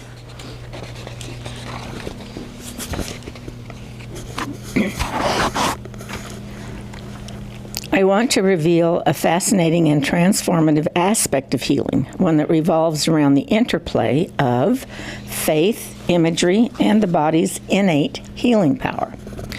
Understanding this connection can significantly impact how we approach healing in our home, mindset, practice, and life.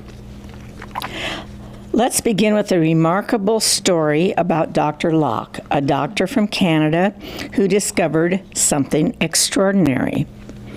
By manipulating the metatarsal arch of his patient's feet, he found that people were experiencing healing from a variety of ailments. His technique led to numerous astonishing cures, and soon people flocked to his little town seeking treatment. As patients lined up and paid for their treatments, each was instructed to visualize their healing as they received the adjustment. The power of their belief in this treatment, the image they held in their mind, was crucial. Amazingly, conditions such as diabetes, deafness, and other ailments were alleviated simply by this method of foot manipulation. The key to Dr. Locke's success wasn't just the physical adjustment. It was the patient's faith and the image associated with the treatment. When people believe they will heal, that faith activates an innate power within them that facilitates the healing process. This principle reflects a crucial healing truth. The mind plays a significant role in our physical well-being. We are to recognize that the healing process encompasses more than just treating the physical body. The dynamics of the mind, soul, and spirit are equally important. Achieving harmony among these elements enables us to engage more effectively with our patients, clients, and promote genuine healing. In this context, we are to familiarize ourselves with the 4 essential components of the human experience: body, mind, soul, and spirit. Each of these aspects can contribute to illness or wellness. When we acknowledge these interconnections, we can tailor our healing approaches more holistically. Patients can experience illnesses due to various factors, including physical injuries, thought patterns, toxins, or lifestyle choices. By identifying which aspect of their condition contributes to it, we can create a supportive environment for healing. To facilitate this healing, we are to form a clear mental image of the desired outcome. If we couple this image with unwavering faith and practical suggestions during treatments, we can activate the innate power within our patients and clients. This process mirrors the experiences that many patients have with various healing modalities. By understanding the components of body, mind, soul, and spirit, we become better equipped to facilitate healing in ourselves, our patients, and our clients. Let's strive to create an environment where this innate power can be activated, ultimately leading to lasting health and wellness. Thank you, Mary.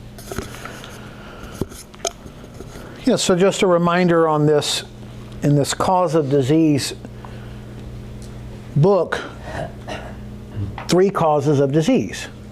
We can say that they're poisons, trauma, and autosuggestion. The bulk of them being from thinking about disease, vibrations of disease, emotional disturbances, distress, inner turmoil. And why? Because those thoughts cause us to make certain decisions, and then those decisions lead to outcomes. Sometimes it's the outcomes in life. There was a story about this, Dr. Fleet tells he couldn't help this one patient, but what he didn't know is that they were drinking a 1/5 of whiskey every day.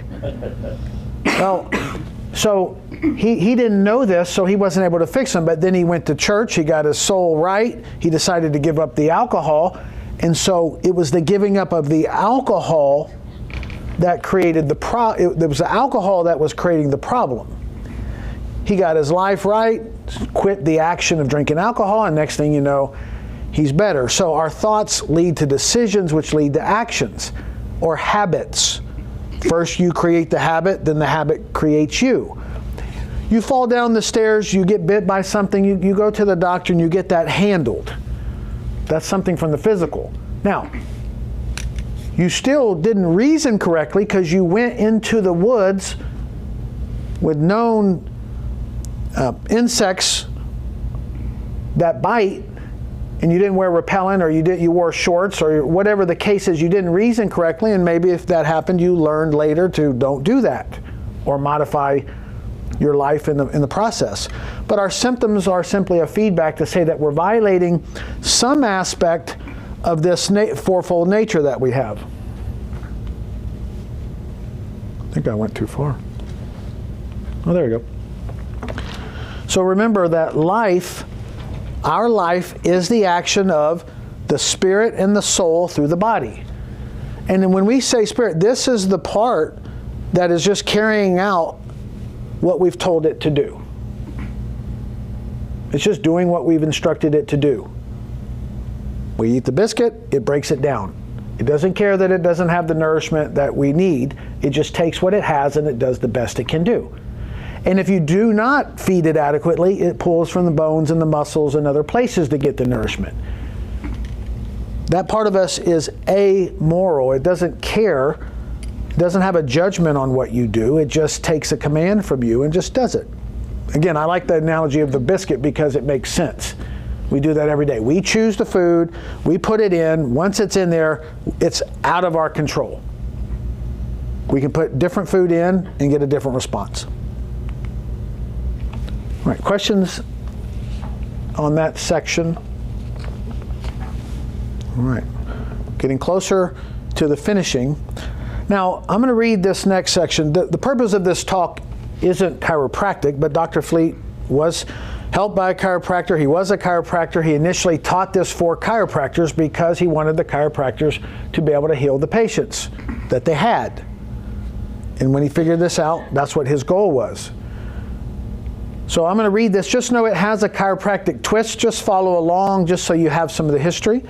But he says, now I'm going to share some of the foundational principles of chiropractic and discuss its evolution since its inception. The story of Dr. D.D. Palmer, who established chiropractic as a profession, well, reveals not only the origins of its practices, but also the key principles that underpin the healing process. It was September 1895. Dr. Palmer, he was a magnetic healer.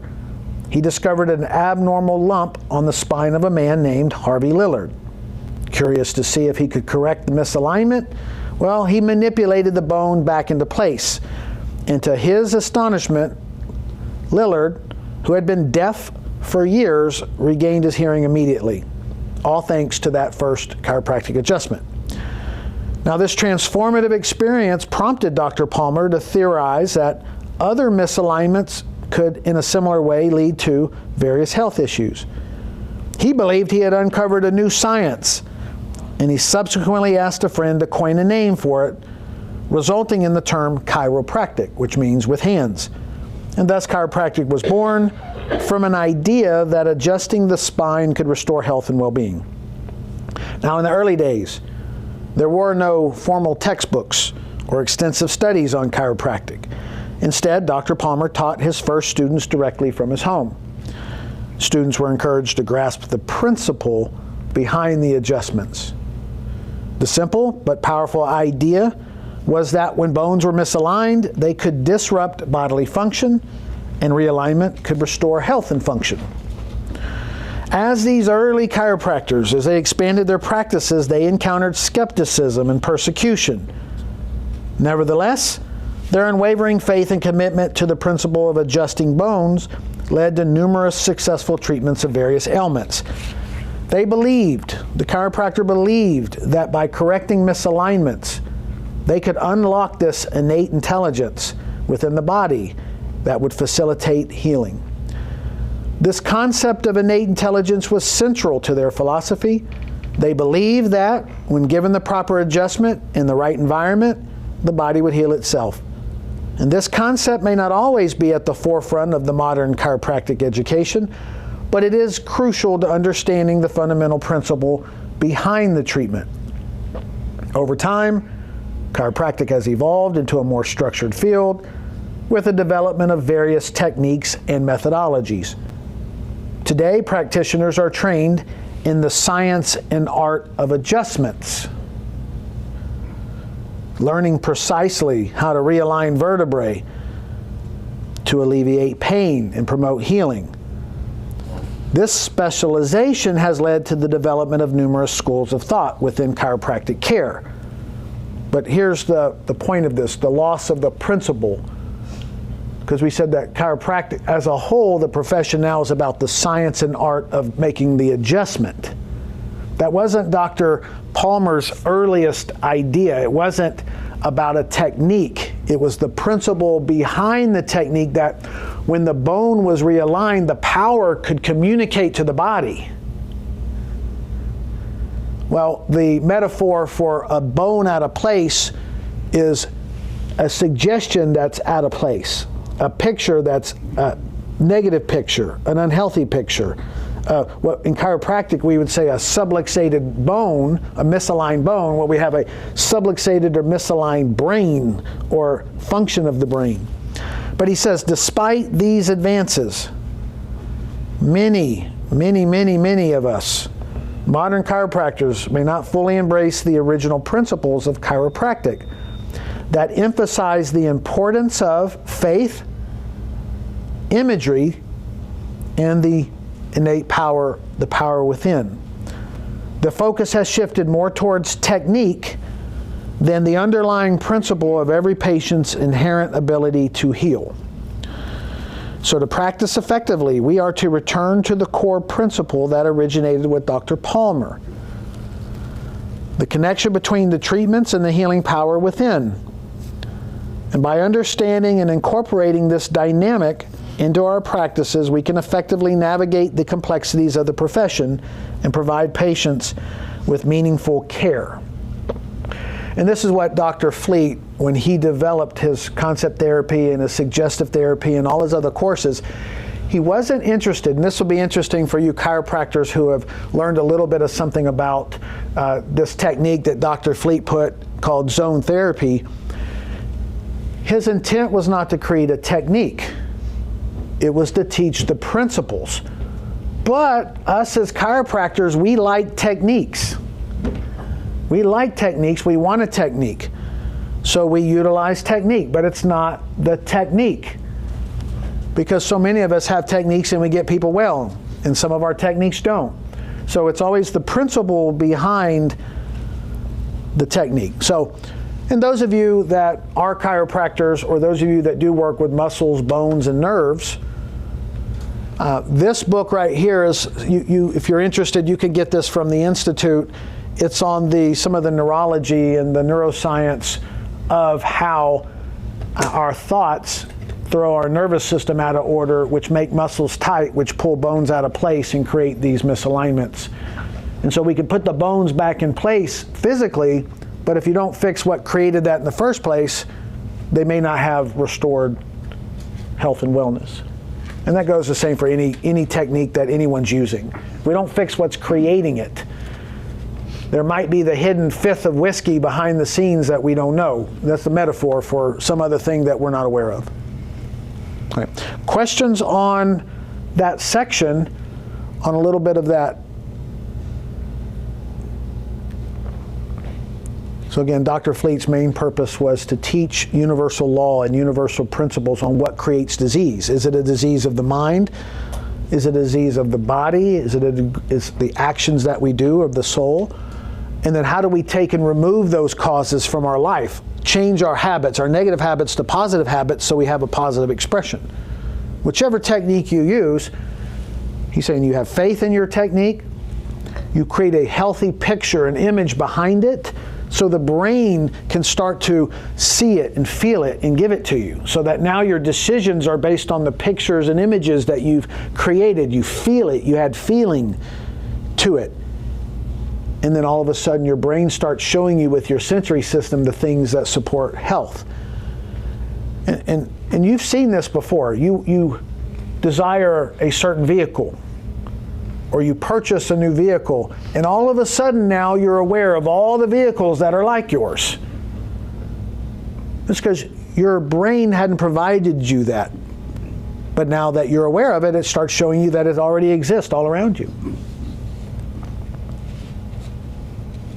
Right. So a little bit more on has a little bit of a chiropractic feel, but I want you to get the principle behind here. And I know that we do have a lot of chiropractors on, so this section is for you, but it's also for those of you that are not. This is suggestion and the health image. So now it's time to discuss the powerful intersection of suggestion and health imagery, particularly in context of your practice and your life. And so by understanding and utilizing specific health images, we can enhance our effectiveness in healing. Now, to facilitate the integration of suggestive therapy into your practice and into your life, Dr. Fleet said, we provide you with 6 health images. Now, these images, they serve as essential tools for effectively communicating treatment goals.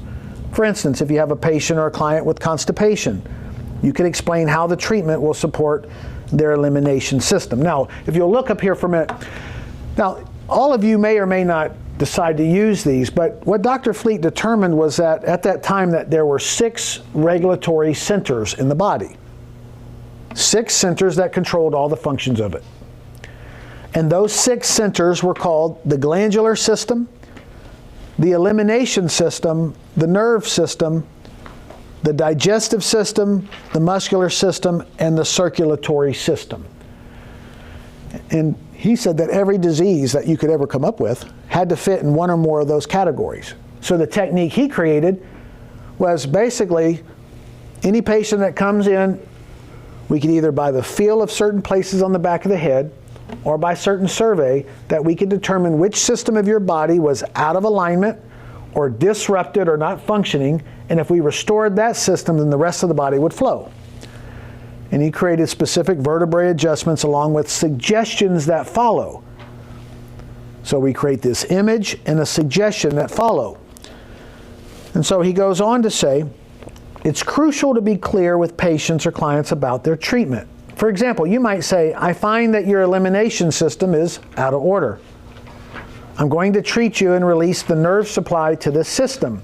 And I want you to notice the changes that follow. Following this, you would read the applicable suggestions from the zone slip related to their condition. And basically these zone slips were slips that he created as suggestions to the patient after he treated. Let me give you an example of one in the medical field. You have an infection, you're going to take this antibiotic, you're going to take it twice a day for the next 7 days or the next 30 days. So the treatment happened to be the medicine, but the suggestion was you're going to use this daily. The treatment was daily for a month, and you'll notice that you get better each and every day. Make sure you drink water, eat healthy, get plenty of rest, don't do alcohol. Well, the same in the chiropractic. Oh, I found your elimination system's out of order. I'm going to adjust your spine, restore that communication. I'll show you pictures. We restore that. Oh, by the way, you're going to start feeling better. And then make sure you're re-educating the brain, essentially. If you give your brain a new habit after the treatment, you won't fall into the old habits that caused the problem.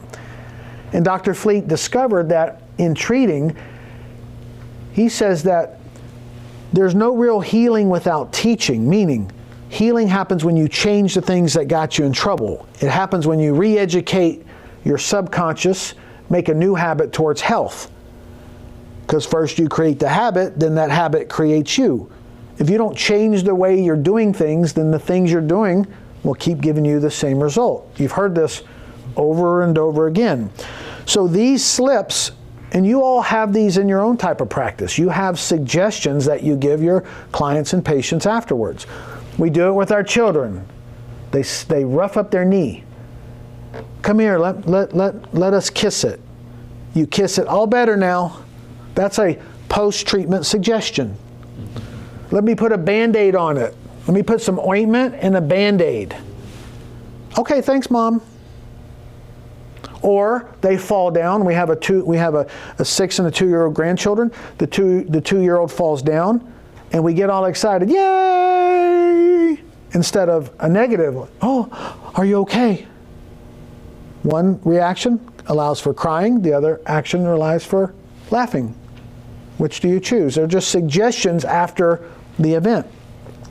So it says these are designed to convey specific suggestions to the subconscious.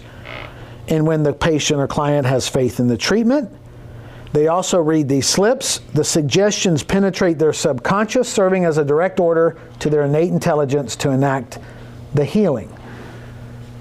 Now, this was the system he set up. I'm just showing it to you because I'll demonstrate that system.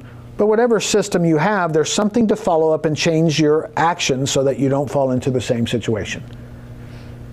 If you keep eating the way you're eating, you're going to keep getting the result. You keep doing this, you're going to keep getting the result. So we re-educate, we retrain the brain. Now, we're going to encourage our patients to actively participate in their healing process. Yes, if the patient doesn't take the medicine, how can they get better? If the patient doesn't follow up with your instructions, if they don't change their environment, how are they going to get better? Ask them to keep a record of their progress, making notes if their suggestions have begun. This practice not only reinforces their belief in treatment, but also helps you monitor their healing journey. Too often in practice, I'll ask the patient, hey, I want you to report to me tomorrow the benefits, the things that you've noticed that are better, or changes.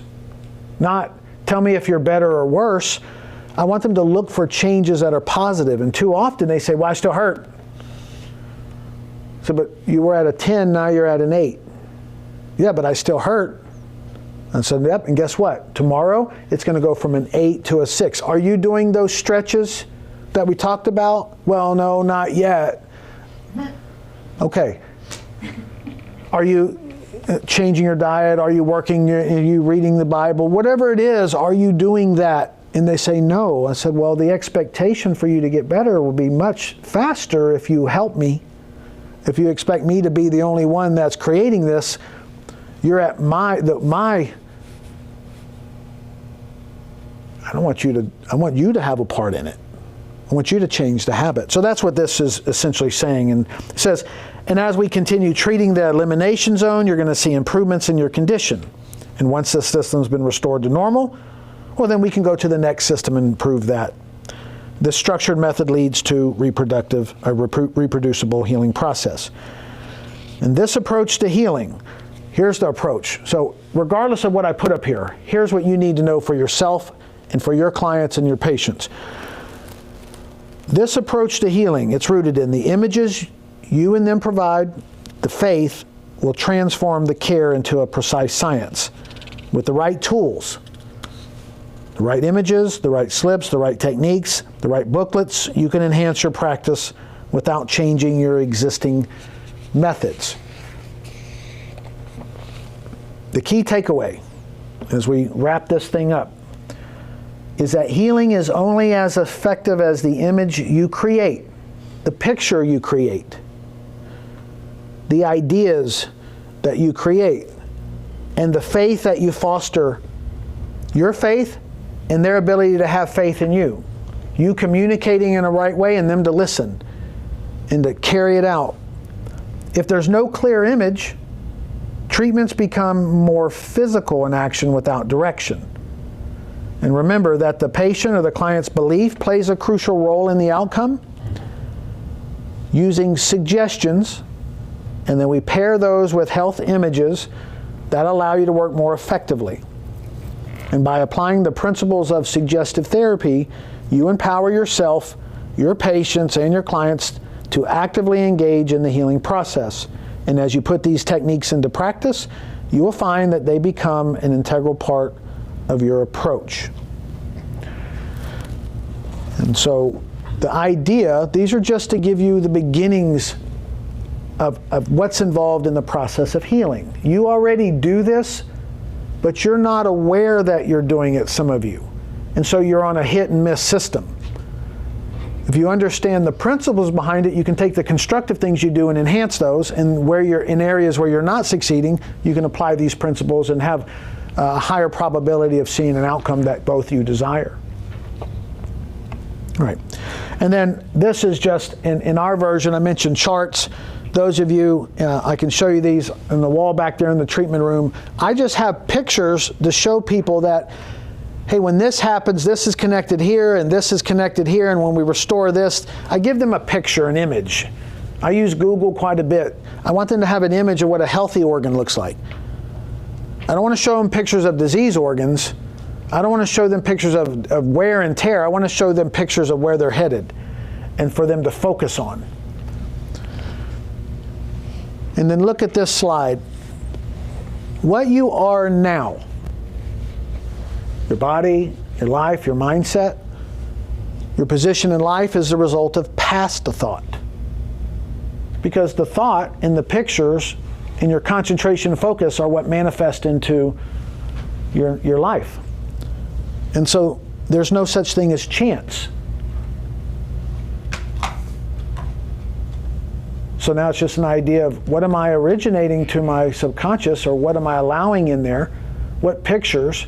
And you know, you can't have, listen to this, you can't have a feeling, a pain, but let's say a feeling without a picture that precedes it, an image that precedes it, an idea that precedes it. But we're not trained to think that way. Remember I told you we could have a reaction to something before we're even aware that we're reacting? How many times have we acted irrationally? It just came out of the heart, the mouth spoke in that moment. Our words created something we didn't desire. So every feeling, good or bad, is preceded either by a picture, an image, a thought, an idea. That's why there's no such thing as chance. Our thoughts create decisions which lead to action. We change our actions, we get different thoughts. We create different habits. And so, I want to do one more demonstration. I think you find this one pretty neat. This one's a little bit more involved. So I'll do this demonstration. We'll do some closing statements. And then those of you that want to stick around for some of the healing demonstrations, you'll be free to stick around. Those of you who want to go can go. But we're closing this up. But this one is another form of suggestion where we're going to have a balloon and we're going to have a book. And we're going to use a couple things. We're going to use visualization. We're going to use some gestures. And I want you to see how powerful our subconscious mind is. And so are y'all ready? All right. I want you to sit. I want you just hold your hands out like this. And in your left hand, and you're welcome to close your eyes if it makes it more vivid, you're going to use your own imagination. I'm going to make suggestions, but you're going to create the image. And you're going to allow the image then to tell your brain to do certain things without you even being aware of it. So in your left hand, you already feel it. Okay, I want you to get the idea first that we have a balloon, a colored balloon, whatever color you want to make it. And it's going to be a large balloon. And you have a string, and you're going to tie off that balloon, one end, and you're going to tie the other end to your wrist, loosely, not too tight, but just around your wrist. You're tying the balloon string to your left wrist. So the balloon is not going to leave your body. And then I want you to fill that balloon with helium. It's a big balloon, so I want you to feel, F-I-L-L, that balloon, get a picture of that colored balloon and how big it is, and feel the tug of the string a little bit on your wrist. And I want you to get the idea that that balloon full of helium is going to slowly, because it is a helium balloon, have an effect on your left arm and wrist. You may begin to feel that wrist is beginning to be pulled a little bit. You can even pull on the string and then let the string go and feel the tug of the balloon on your wrist. Now as that sits there and as that helium balloon is rising, if you begin to feel your arm rise, let it rise, that's fine. But now in the other hand, the right hand, we're going to place your packet of notes.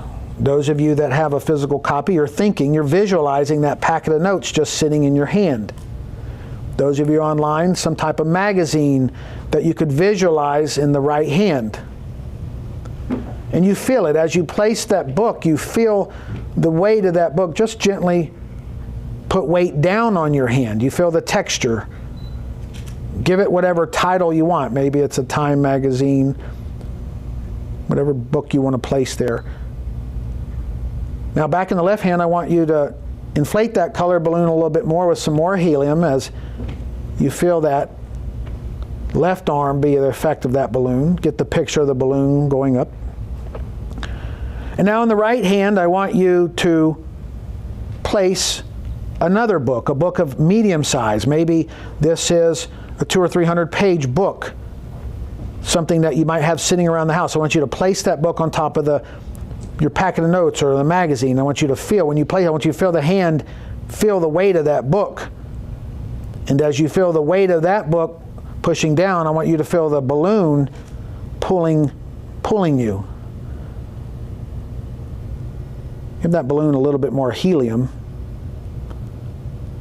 See how vibrant and bright that balloon becomes. Now, in the right hand, I want you to put a larger book, maybe a Bible or a much thicker book.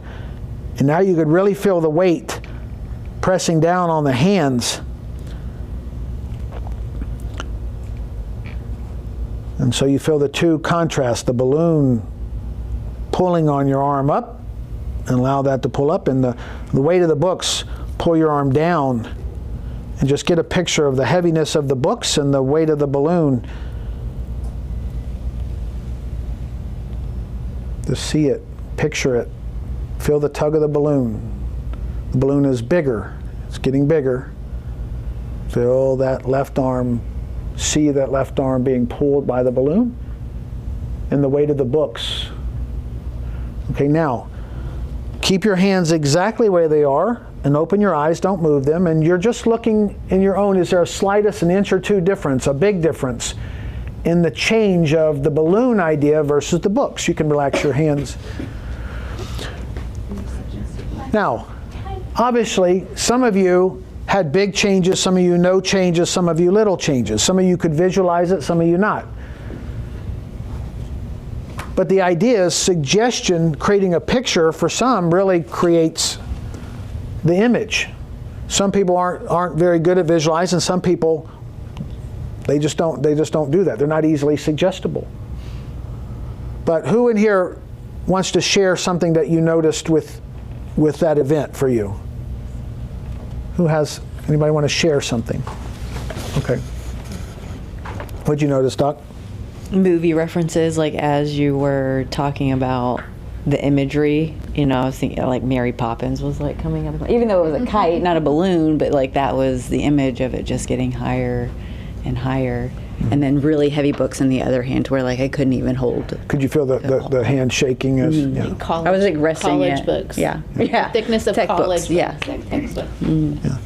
I remember the first time somebody did that to me, I was laughing the whole time because you're aware, you're consciously aware, and I'm like, my hand is going up. This is the silliest thing, it's just going up.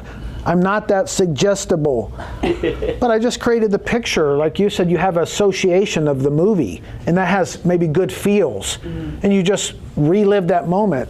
And this is the same thing that can happen in our life, where if we have associations and memories or trust, simple suggestions can turn out to us carrying out certain actions.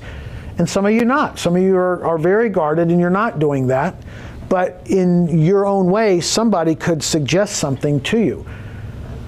And it's so simple as me say, everybody stand up, and you all stand up. That's a suggestion. Some people don't. They're not. I'm not doing that. Great. Right. Any other thoughts on that before? Anything online? Right. And how well you tell a story. That's why so many of us are caught by storytellers. We get into the moment. In books, especially books that have some type of fiction or fantasy to them, we get caught into the story and we relive the story. We accept the suggestion. And sometimes that has positive and negative consequences. All right, well, let's just we'll close this.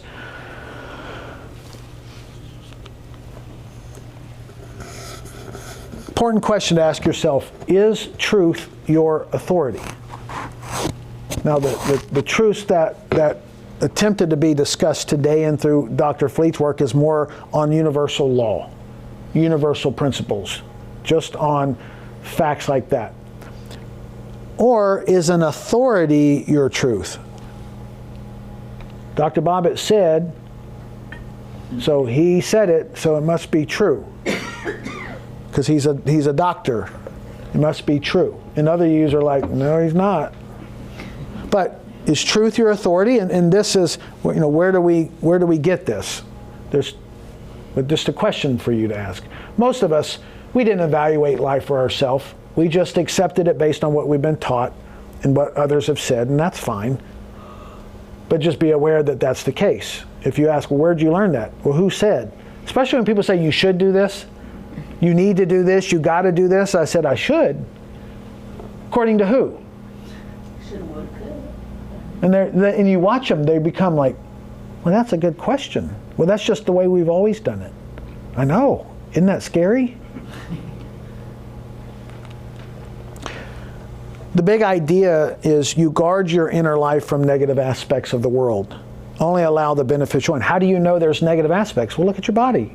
Look at your mindset. Look at your life. If there's something there you don't like, well, then there's something that's creating that.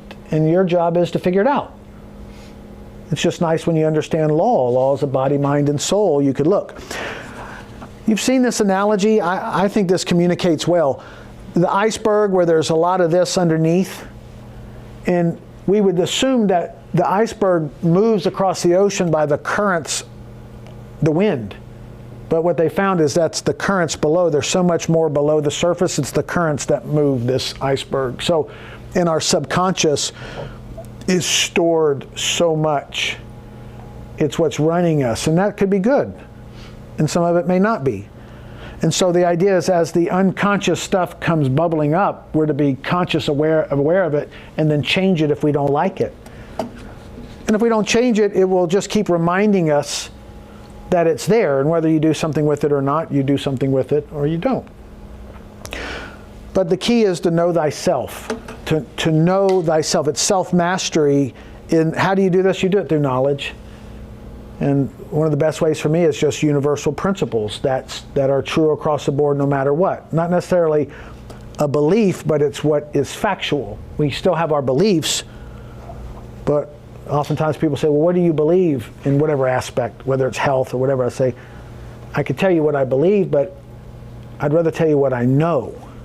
Because the belief, we all have a different belief. So two opportunities for the science and art of healing, if you're interested in that, healing others or healing yourself.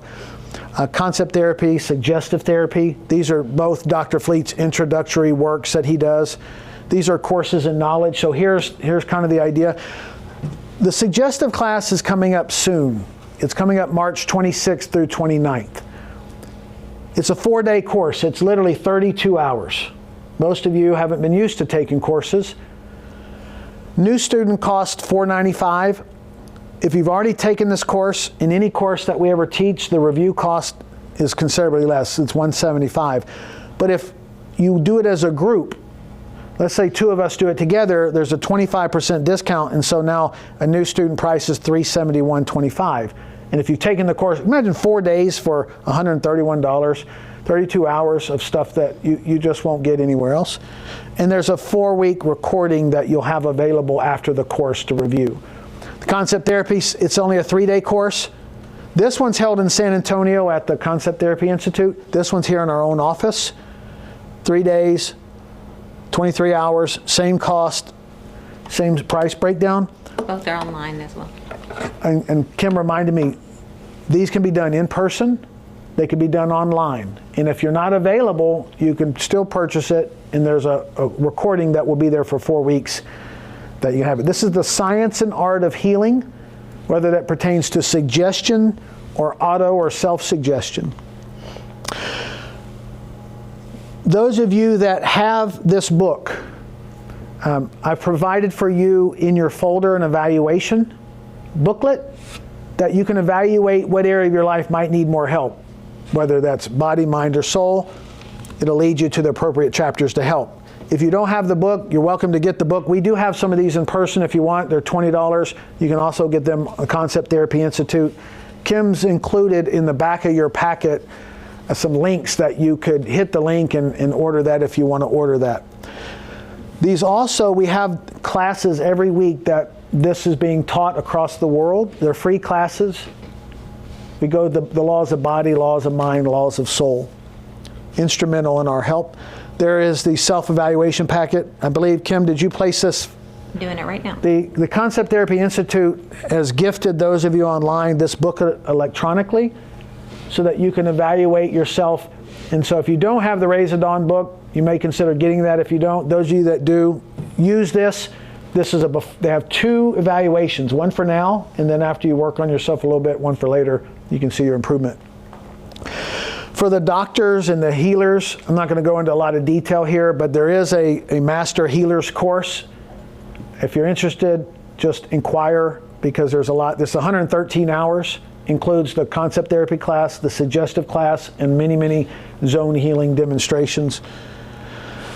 So that suggestive therapy course, it's not just for chiropractors, functional medicine energy healers, counselors, therapists, faith healers. It's for everyone.